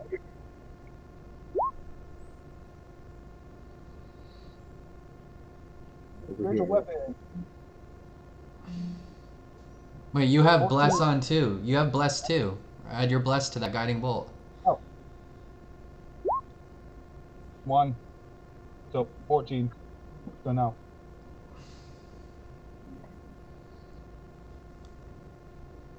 It misses. So both 2 misses. Did you roll for your? Oh no, I spiritual didn't. damage? I just made AC 17 on the spiritual weapon. All right, that hit the guy. Okay. Did you do damage?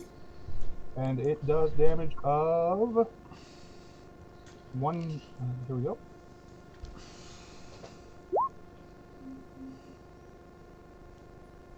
Ten force damage. So Boom. he crumples to the ground, and he looks like a healthier demon person because his life force hasn't been sucked out. But he dies, going to -6. That Zach- ends Jack's go. The All right. bow shooter. I drop my club, grab my bow. I'm gonna cast my where is it? My spike growth at the ground, so AC 10 at the wizard's feet. And I'm gonna shoot for that. Oh my fucking god, I rolled. I had the bless to that. 12. Don't forget your longbow is a +1 now. So Oh that's- yeah. I gotta update that at some point. Remind me to do that after this combat. Okay, so that's 20-foot radius centered on him. And so you're casting a spell. You're not shooting? No, it's my spike growth. It's a bonus action, and my first shot casts the spell, and I had to aim to hit the ground he's at, which is hitting a square is AC 10. Yeah. Right? Yep. And then my second shot is going to be at him specifically. So this way, if he tries to run, he takes all that damage running through, even if I miss with my bow. 11 plus the bless plus 1 because it's +1, so 5. AC 16? Nope. No? Okay. It's like he's in the battle with spell protecting him from projectile. Alright, and these fireballs. The spike growth is 2d4 per 5 feet through that. He's going to move. And if he's in the middle of it, it's going to be 4d8 damage that he's going to take if he tries to move through it. I'll draw that circle for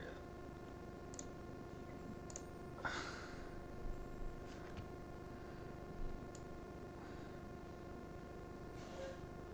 Something like that, anyway. Okay.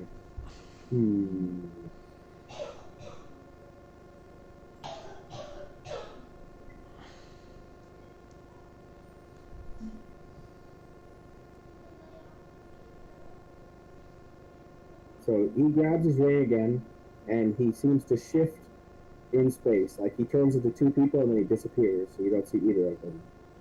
Is this a spell? Wait, before I disappear, is it a spell? Yeah. Casting counter spell. Right? Because I have to.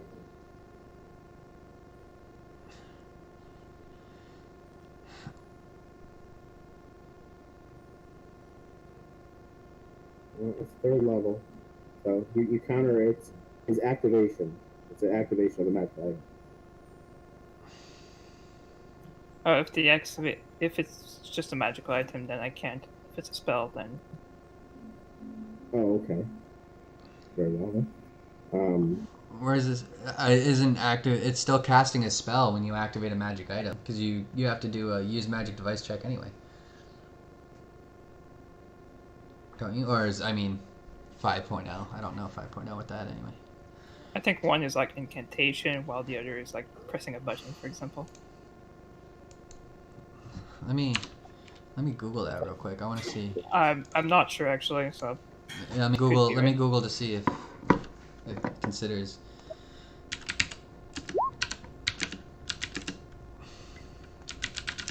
I'll have to go after that fight. Sorry, I have to go early. It does make sense that you'd be able to counter an item ability. Like, if you know some guy always has this item on you, you're like, I'm going to prepare to stop that item activation. Or you can't. I don't know. I don't know, that's a pretty good question.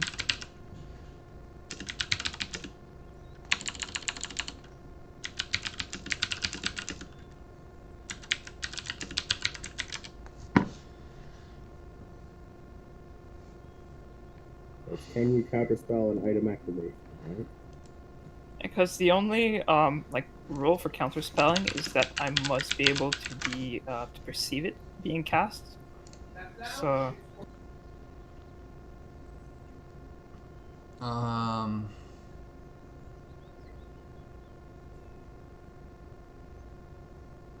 Seems like the highlighting the casting of spell power.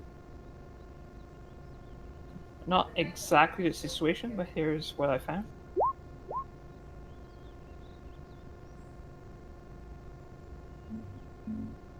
So somatic is like movement, like and movement. So to activate an item, so it kind of depends.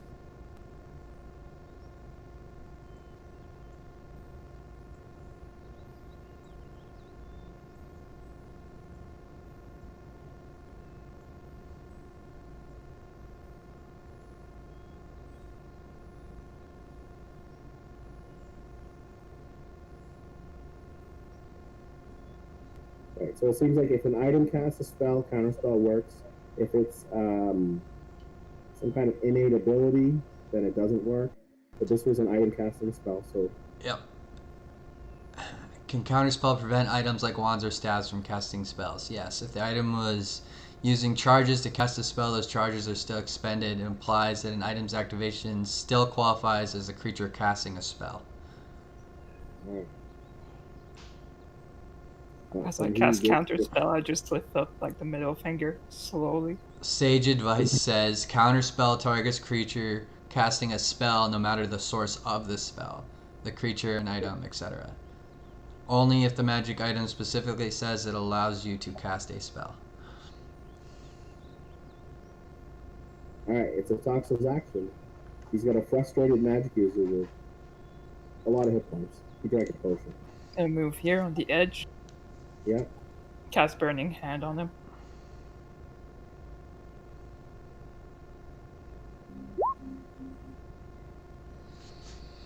DC 14. He fails. 18 fire damage. But he should obviously cast protection from fire. You would think he would do that considering he has fire immune creatures, but I guess he didn't think that far. That's Nuke him! Or heal yourself. Or me. breath. Don't you have healing word? You could heal the both of us. I will. Use that maximize them. Okay. Let me just check on a rolling here real quick. Divinity. Okay. I will use Channel Divinity and give Zundar back 35 hit points. Ooh. And then I will use a spell of Cure Wounds at the 2nd level on myself. So that's maximized, right? Or is that only maximized on him? It auto maximizes, so it would be 16, 19. So I would gain back 19, 1-9. Sweet.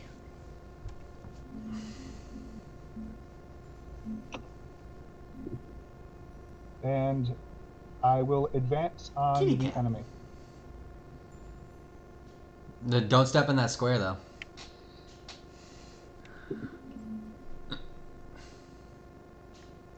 That ends Jax's go.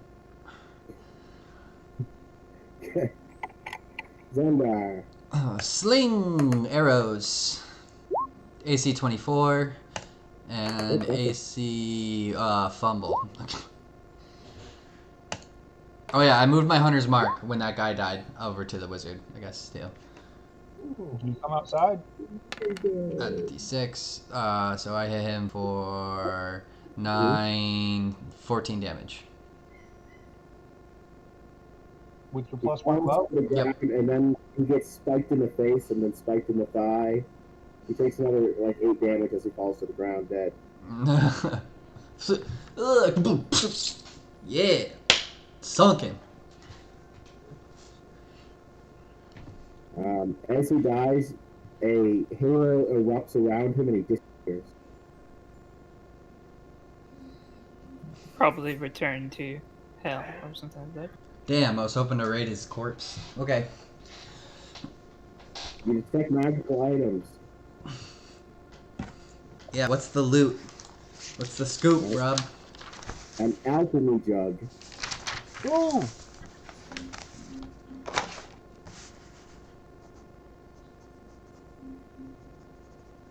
Potion of heroism.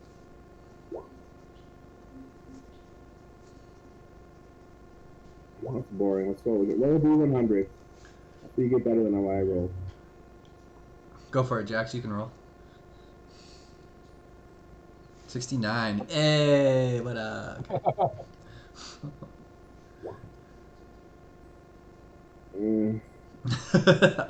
Nice. I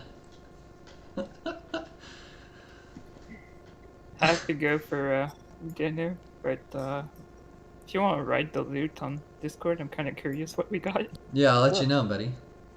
Have a good dinner. All right. Catch Good you. luck with the items. Yes, sir. Oh my gosh. Yeah.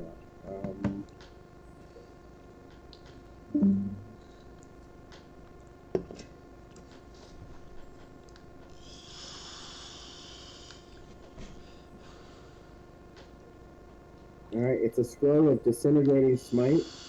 Oh. Next time you hit a target with a weapon attack before the spell ends, your weapon crackles with force. The target is a creature, it takes an extra 10d6 force damage. Reaches to 0 hit points, it's disintegrated. Oh boy. Everything except magic items are reduced to a pint of fine dust. Only true resurrection or wish brings back.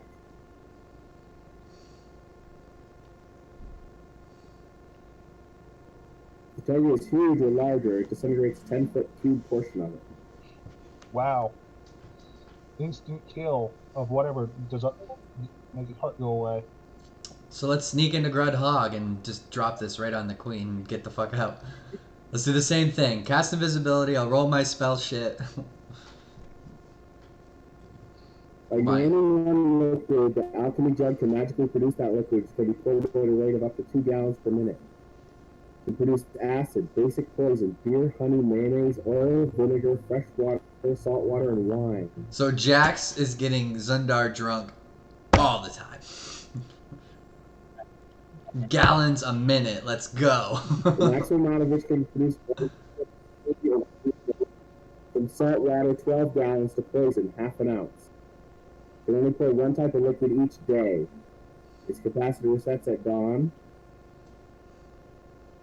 Bring an alchemy jug onto a chariot created by the spell Death Chariot causes the chariot to explode. Okay, so don't do that. What about a chariot? Don't bring it onto a Death Chariot. Oh jeez. The Death Chariot will explode. Okay. So it's the rarity of the item. So the more commonly is you get the full 12 gallons, but poison you only get half an ounce. You guys can just look up alchemy jug. Yeah. Okay, the alchemy jug. I can produce 8 ounces of acid, a half ounce of basic poison, 4 gallons of beer, 1 gallon of honey, 2 gallons of mayonnaise, 1 quart of oil, 2 gallons of vinegar, 8 gallons of fresh water, 12 gallons of salt water, or 1 gallon of wine. There you go.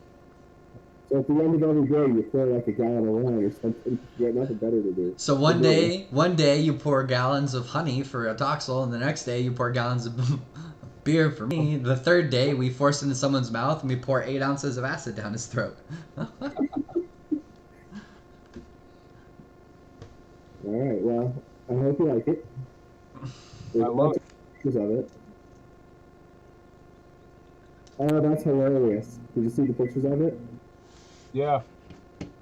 It's got like little 9 stoppers. They're like different colors. You pull the stopper out, and you flip it over, you get like whatever's behind that stopper that day. Oh. It looks like one of the... It kind of looks like one of the eggs from Berserk.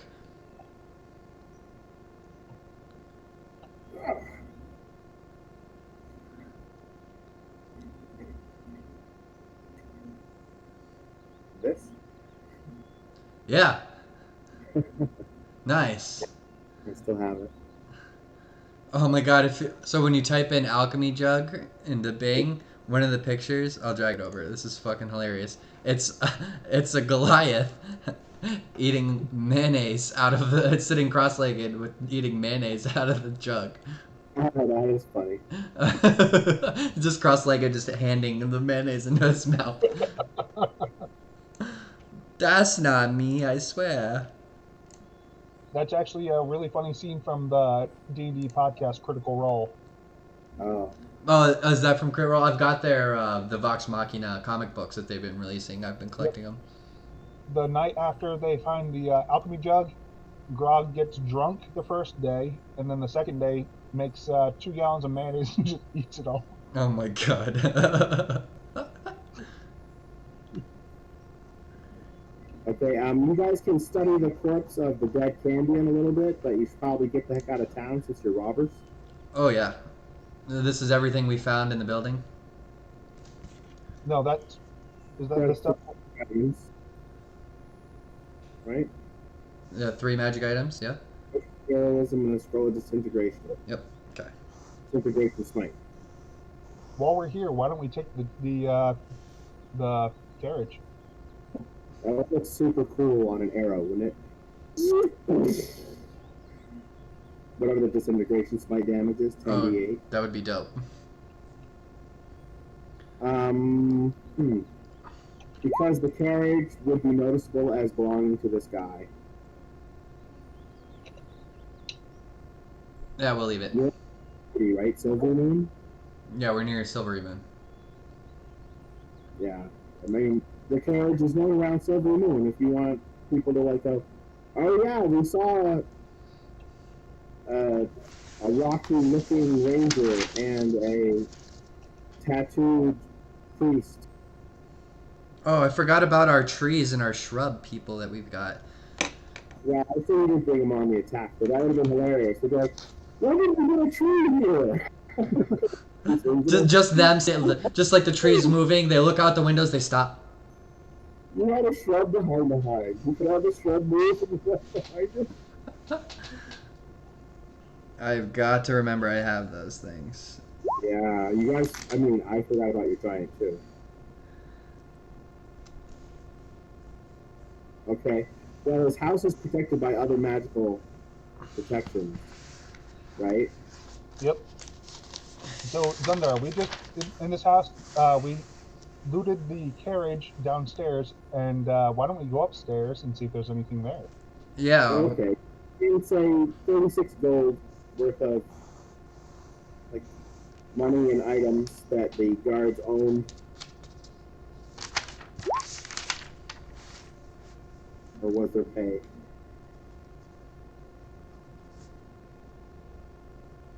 Not trying to be greedy, but it's an opportunity. Abyssal. Do you read Abyssal? Abyssal? No, A bristle or abyssal? What? Abyssal. Demon. Oh, do I speak abyssal? No. You read it. You read Demon? No. Alright. A Toxel might. Does it? I don't know if a Toxel can or not. Well, you can write down and you take it with you. So something written in abyssal. Yeah, Abyssal book.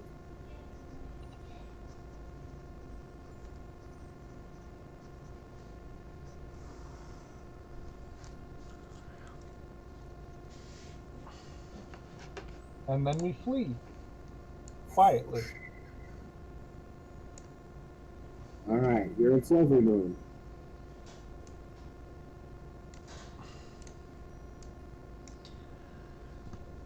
All right. There's the quest to go to Citadel Felbar, which is pretty far away, or there's a quest to go to X Keep, which is pretty far away. We were gonna go to Yartar next to track down. So we'll go to Yarkar, too. Yeah, we wanted to track down that sword. So we have Citadel Felbar quests left. Quests we're left. going about 80 miles to Everland.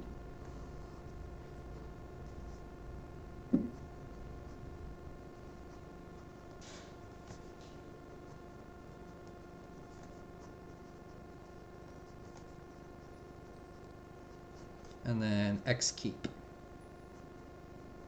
Okay. Citadel Felbar, Yartar, and X Keep are what's left. Alright, so you appear in Yarkar. Who wanted you to go there, do you remember?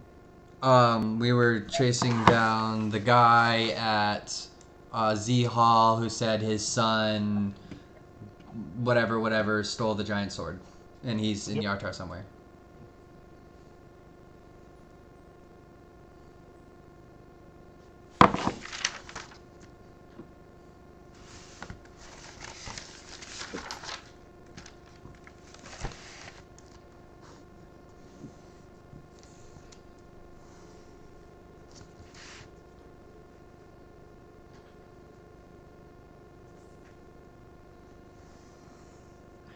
Man, our little chest is getting full of random ass crap.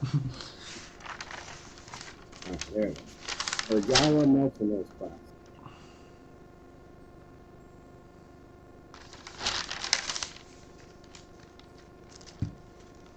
After a few flowing stories, it becomes apparent that local thieves guild, the Hand of Yarkar, might be the best hope of finding Hearthon. Folks can bribe the tavern server at the winking kiss to perhaps do this.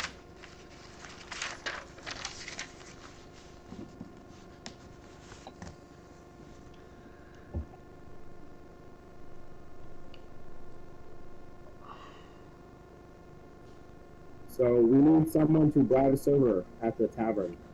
Bribe? I'm trying to find information. I'm trying to find this guy. I'm just clarifying the words you said, man. But Track Jack, down that George, sword. Yeah, George, we're going for it. We're in Yartar. We're trying to find that shit. Yeah, okay. I slide 2 gold pieces across the counter, I guess. I'm looking for what's this kid's name? Shit. Harfall. Hartthal? There's so many words in here. Harthal. Harfall. Hartthal.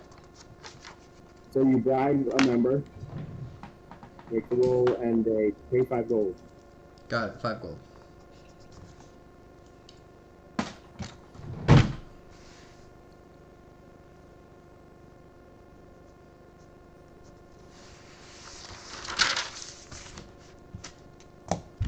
Harfall. You make a roll. Persuasion? Investigation? I'm waiting for Dan to make one. He's bribing the Persuasion. Yartar member. Maybe you should do persuasion. I don't have any bonuses to that. Okay. Persuasion. Gotcha. These work? Ooh, look at that. So he points over the corner, and there's like 18 guys over there. It's like all of them. They're all Harthal? No, they're all Hand of Yartar members. Oh. Yeah, we're looking for a Hand of Yarthal so they can tell us where Harthal is. So you go over to the thief, and do you want to roleplay it, or you just say like, I ask him where Harthal is. I bribe him if I need to. What do I do? Why don't we try persuasion first, and if it requires a bribe, we'll bribe. Yeah, let's do that. All right, roll. Okay. These work?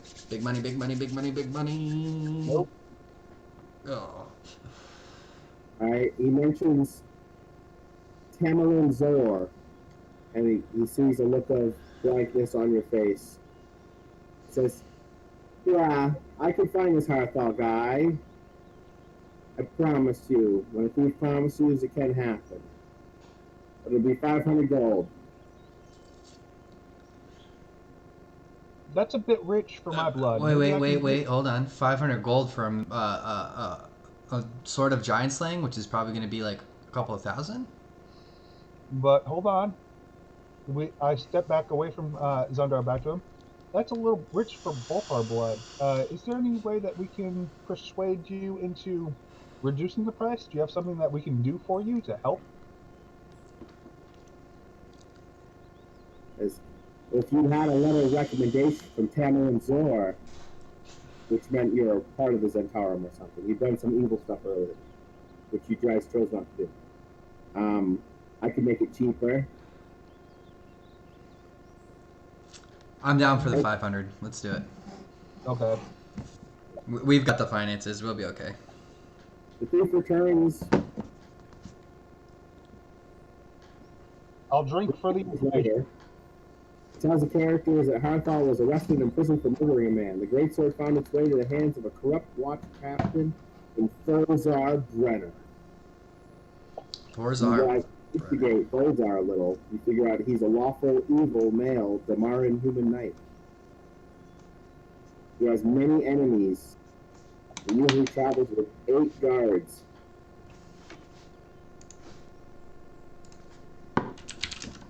You approach him about the sword and say, it really belongs to us, dude. Have a heart. We're going to kill giants with it. Do you seduce him? Do you kill him? I'm going to attempt to intimidate, I suppose. I'm just going to be like, that sword you're carrying belongs to us. It's the property of, was the guy's name, was his last name Harthal? What was the, whatever, family name. And it was supposed to be given to us in order to slay giants. Now, you can hand it over, or we can make this a legal problem. Well, Zassi, It transferred from several hands, and that reinstated ownership. So, Magic items long outlive their owner, and the ownership doesn't necessarily outlast their death. But a stolen item does not follow those same laws. This because the son's son took the item, it was his inheritance, and then he then sold it. I don't understand your problem. The father's still alive, so the inheritance doesn't pass. Well, often martial weapons will be transferred to the children as soon as the elder is no longer able or capable of using the martial weapon. But he's hired us when we're capable and able to.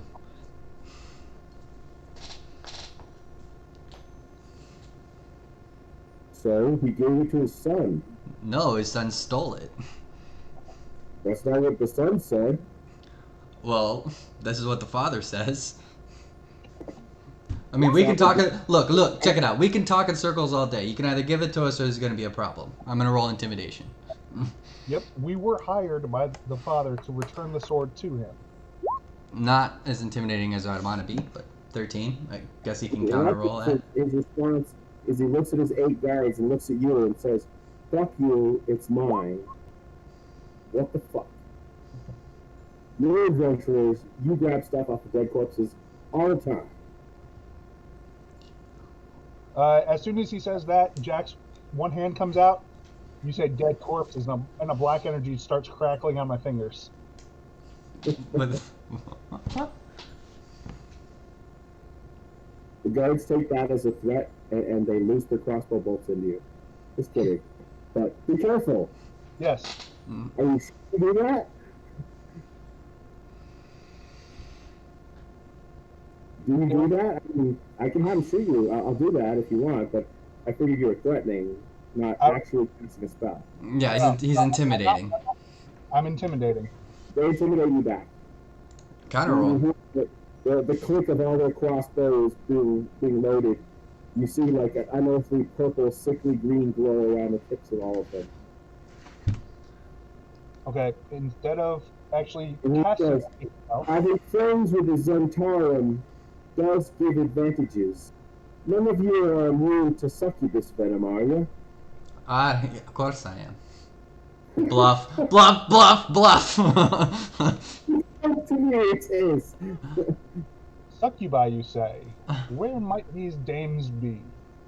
He's saying that the crossbow bolts have succubus venom on them.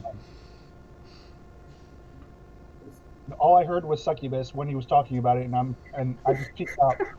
Oh my god, horny toad. Just settle down. Control your hormones for 5 minutes. So that was his intimidation check. I So, mean, he didn't roll that well either, but he said something really intimidating, right? Mhm. So you add that in your head to the roll. You guys come up with stuff that's actually intimidating or cool, then I'll bonus your rolls.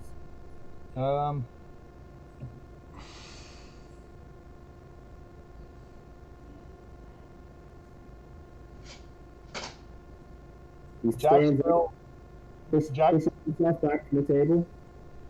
I step back from the table. Hands out. Just backing off motion. And then I step back. He says, "Tell you what now, I'll trade you a sword. Give me your 2 trees and your shrub.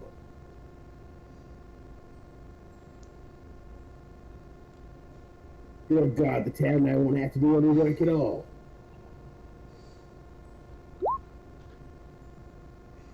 okay. Out of character talking. Out of character here, Rob. Yeah. They're commanded by the tree to follow us until they die, right?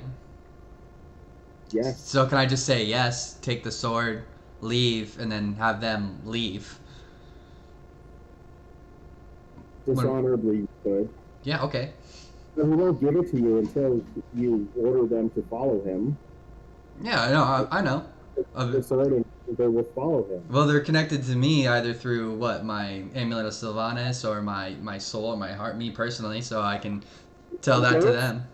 Don't give me sorry. I mean, what are you trying to say, Dan? What I'm trying to say is I'm gonna do it, and then when we have the sword and we leave, then I'm gonna have the trees and the shrub fucking leave and come back to us, or go back to the Trent in the woods, whichever.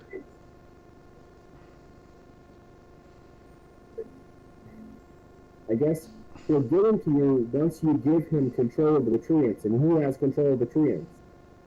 And once you've done that, you can't just say, I want control back. Right, I'm going to lie. I'm going to, sure, that are yours. I'm gonna look at them and I'm gonna say, he's your commander now. And then we leave, and then I'm gonna, however I communicate with these trees, and have them come back to us. Do you not understand? I'm like Deception. decepting. I don't know what the word I would use for double bluffing. I don't know. Just feel that he would be pretty cunning as well to make sure that he gets them.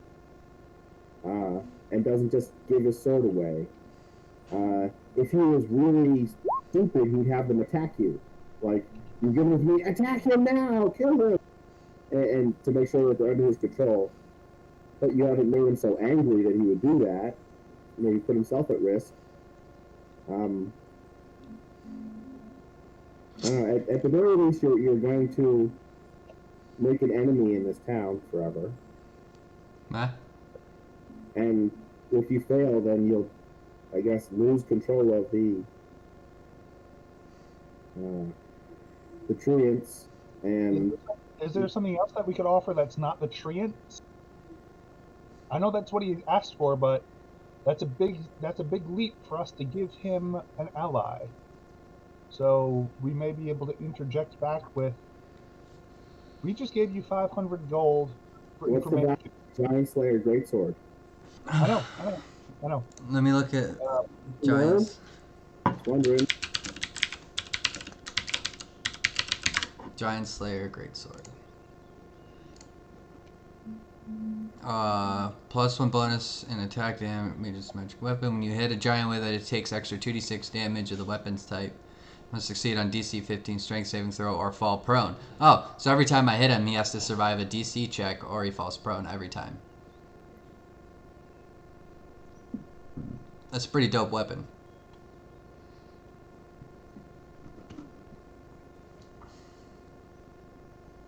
How many guards are there? You said there's 8 of them? Yep. Approximately what level would they be? Guessing. Whatever. Remember your alignment. You're about to contemplate murdering a town guard. I'm contemplating murdering lawful evil town guards. You got to remember, I'm chaotic good. If I'm killing someone, a bad person, I have like morally, I have no qualms with it. I'm ridding the evil of the world of someone who's a piece of crap. Unless we get ourselves to the point of battle and wait until next week when we have our paladin and his squire and a Toxelbat. So it's just not the two of us in certain death. Yeah, the 3 plus the 2 treants and the shrub. Yep. Okay, so we know there's one guy who's got the sword, his 2 buddies, and then 8 guards, and then probably the innkeeper as well. We're not at an inn anymore. Oh, okay. I missed that part. Yeah, we went to... He told us who had the sword now, and we went and found him. Okay. How can we do this and get away with it and not sully our names or have to make an alignment check? They're evil, so that's good. Let me check my spells.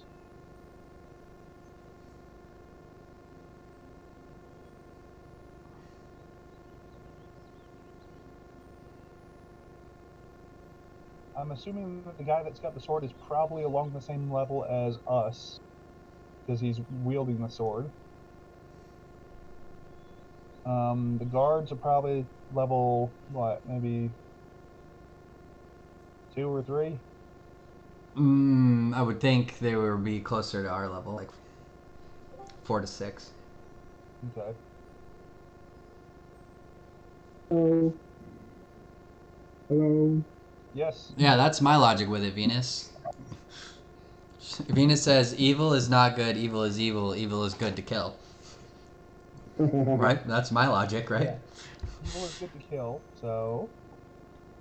So Rob, we were discussing like we could wait till next week when we have Daniel and Atoxel back with us. Cuz I mean our party went here, right? So that would be them plus the 2 tree ants plus the shrubs. So I could be like, "Sure, we'll give you the shrubs." I call I call them in and then we squish the crap out of these guys. They are evil. The main guy is evil. Being a guard doesn't make you evil. Huh? They're not strangers. By my They're understanding, only the one guy with the sword is evil. Everybody else is either neutral or good. right. I haven't rolled up their, alliances, but in general, they're human. So they're going to be around, there's going to be some neutral guys, there's going to be some good people, and there's going to be, scum. I would think being a mercenary is going to tend towards making you a little more evil, but not necessarily. I think there's a lot of mercenaries who are just addicted to the thrill. That throws a wrench into it. So, in that case... Well, let me look. What do we have that we could trade that we wouldn't mind losing?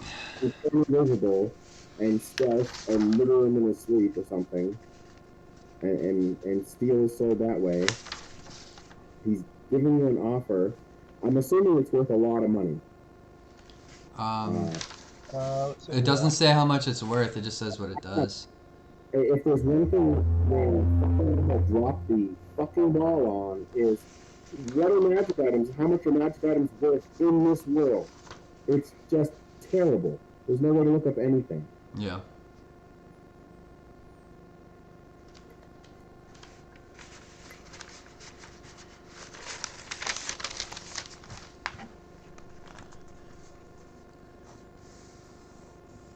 In the old days, it was so much easier. If they told us a giant player great sword counts as a +3, we could say, okay, it's worth this. But they don't say it anymore. Oh, I could give Hey away Rob, just as a DM, just as a in-house rule maybe that we should adopt for this playthrough, when we need to find out prices on things, we may look into what they used to cost and say 3.5. So we have a clear rule set.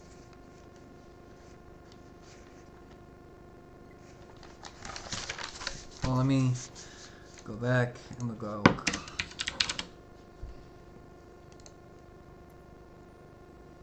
No.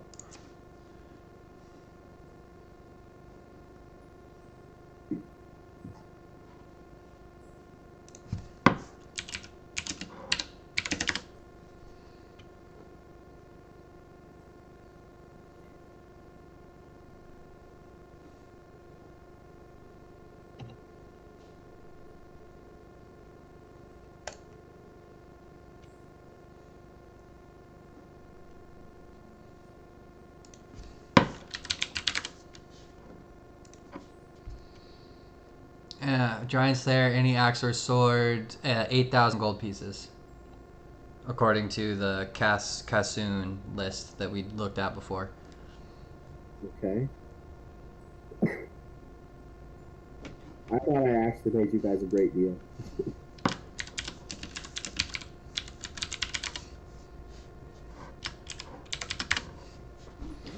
And it would have been one thing if he said, if I could have the power of those trees under my control, I could take over this village. That would have been one thing. But he said, I could have them patrol and I wouldn't have to work. Alright, how about this? You'll get 1 treant and the shrub. We need to keep one with us. They were Gifts from A god. the god Sylvanas through one of her Acolytes. accolades. They're druids in the forest, and it's not right for us to just trade them off like He some wants trade. 3 silver berries then as well. He wants what? 3 silver berries too. Okay, Okay. I can do that. That way he can sneak in and rape them. I mean, whatever. So he can protect the village. So you give up 3 of your invisibility Yep. berries. And a preempt, or an activated awakened tree and awakened shrub. You command them to follow his commands until they die. And they go, "Well, yes, master. I shall have no problem working for him. It would be nice to have a master like him." And the other goes, "Beep, beep, beep." Because he's just a shrub. Yep. The shrub just beep boop beep. Alright. Do we have a deal then? Yep, it's I command thee, great shrub, follow this man until your dying day. He knows over 30 different tree languages. And he can predict the fall of a leaf in the midst of a hurricane. Alright, so the next idea, you guys are headed to Yarter, right? Oh wait, no, that's where you are. You're in Yarter. Yep. You're gonna go to Murabar. One thing that I'm just bringing up as a side note, it's all in the wording of how I just said for that little shrub. I told the shrub to follow him until your dying day. So the shrub will literally follow him wherever he goes. Okay. Not exactly do what he says, but I mean like follow him right behind him. Ooh, tricky. It's not a genie, and it interprets as be as good a shrub as I can be for him.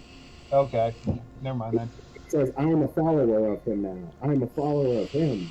Okay. He starts to spout the beliefs of this asshole because you said he's a follower, not just take his orders. Just kidding.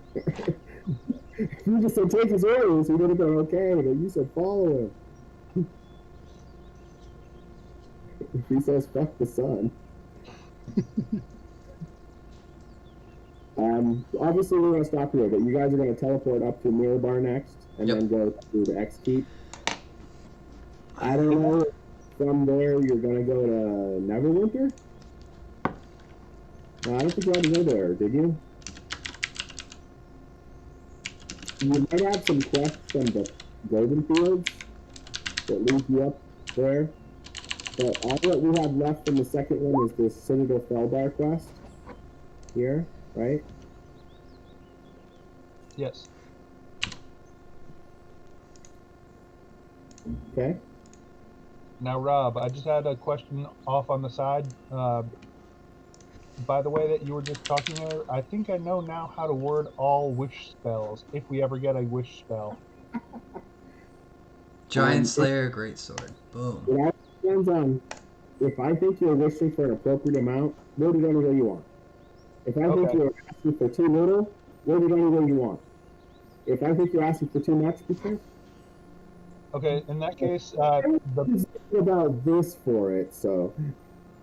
this is a little meta, but the best way that I've ever heard for a wish spell is I waste one wish saying, verbatim, I wish all my other wishes from this day forward are worded perfectly. Perfectly for the duet.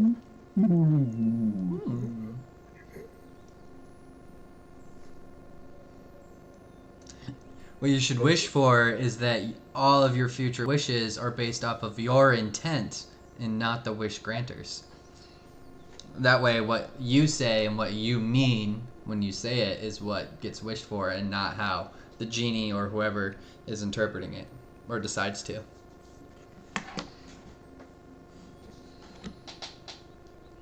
No, but if you got a point there, but if you word it in just the way to leave room for the DM to play with it, you might get what you're looking for. I don't know if I've ever had to worry about it. I don't know if I've ever had a group cast Wish, so. Okay. But anyway, you guys filled out the map a whole bunch. Oh yeah. Yeah. I think if you ever have this map to show someone, you're gonna be able to go, oh yeah, we started here, and then we did this, and we went there, and we did that. I think the map will help a lot for that, and having you fill it out like this is cool. So Oh yeah. if you want to pick up the map, I'd be cool with that too. Like get a better font, a font that shows up better. Do I better mean, things. At some point, I'm planning on writing out all of this into a kind of story, so. Yeah. That was a fun thing I did a long time ago. We'd write like a 3-sentence summary of what happened that week. And then at the end of 4 weeks, we'd summarize the 4 weeks into a paragraph. And so at the end of 6 months, we had a 6-paragraph adventure. So it wasn't so much to read, but you easily were like, oh yeah, geez, I completely forgotten we met that satyr in the woods in month 2, blah, blah, blah. Well, the cool thing is I've got all of these recorded, so I can just sit down and rewatch these and write it out. Because you're going to have, like 600 free hours this year, like that. Well, if some different political party gets their way, we're going to have all the time we want. But that's for discussion later. Yeah, no politics on stream. Yes. All right. Oh, thanks for the sesh, Rob. Yeah. Much appreciated. If you want to throw them up, contact me by like 1:30 or so I know. Yeah, sorry about that. I was waiting on Daniel to get back to us, but he never did. So. I called him twice and I didn't hear a thing. I haven't prepped too much beyond this, figuring what we did was going to take the whole time, even if we had finished and had everyone. And I also figured we are going to have several encounters on the road, but we never did. So I have some reading to do for next week as you're ready to go into chapter 3. Yeah, you're finally going to reach chapter 3. Woohoo. Even though, 3 games ago we accidentally reached chapter 5? Yeah, you guys went to the old tower already. We went to chapter 12, you mean? Yikes. Chapter 5. Yeah. You guys went from chapter 2 to chapter 5, pretty much. And then learned about the insurmountable odds that were against, and decided to flee. Oh my god, there's so much to fucking read. Oh god. Well, chapter 2 has a few featured encounters. Let's see, where's the intro? Which we wake up one day and walk outside the inn, and there's all of those encounters we missed. Oh, hi guys.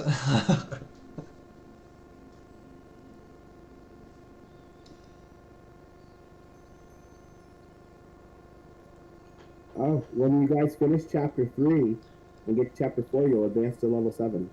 Ooh. So you just have the Savage Frontier. That sounds ominous. Sounds like fun. The frontier lies between the Sword Coast and the desert of Anarok, extending as far north as Icewind Dale and as far south as the city of Waterdeep. You guys are in the Savage Frontier. Oh, we're already there technically. Okay. Yeah. So it's just describing the whole land, okay? Why is it doing that? Okay, those are well done. Oh, I see. And then you're supposed to encounter these. You can have these adventures, okay? So it's 8 encounters. And then featured ones. The problem is they give me 60 locations. Oh my god. Are you supposed to go to any of these? We can't, can we? There's like 600 locations. In G locations, there's 1, 2, 3, 4, 5, 6, 7, 8, 9, 10, 12, 13, 14 locations. In H locations, there's another 8. In I locations, there's another 10. In J locations, there's 4. Oh God. So it's just listing every single place in the north if you visit it. Oh my gosh. So I just have to read all those so that when you get there, I know what there's going on. Holy fuck. What the hell? Oh, you could always sit down some rules and like you guys aren't allowed to go to these places, and that way it makes your job easier. Alright, so why you go there? I'm trying to figure out how you get to chapter 4.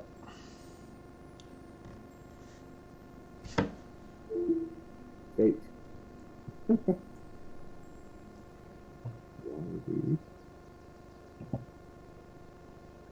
Oh, why did that do that? Huh. Well, I'll see how you read them, but that's how you get to chapter 4.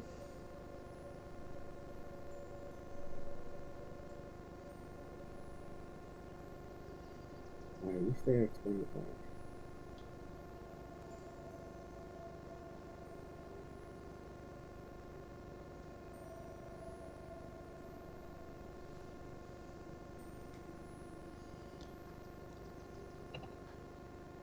Huh.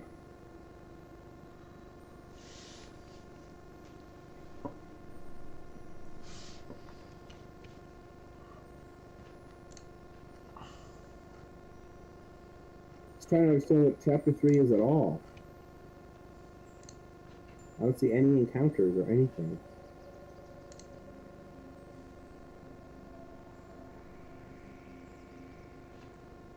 Other than the old tower or the inner circles. Maybe this. Oh, this must be it. Okay. Wow, chapter 3 is short. Okay. It's just. You guys can fill in chapter 3 a lot. Because every place in this land I have information on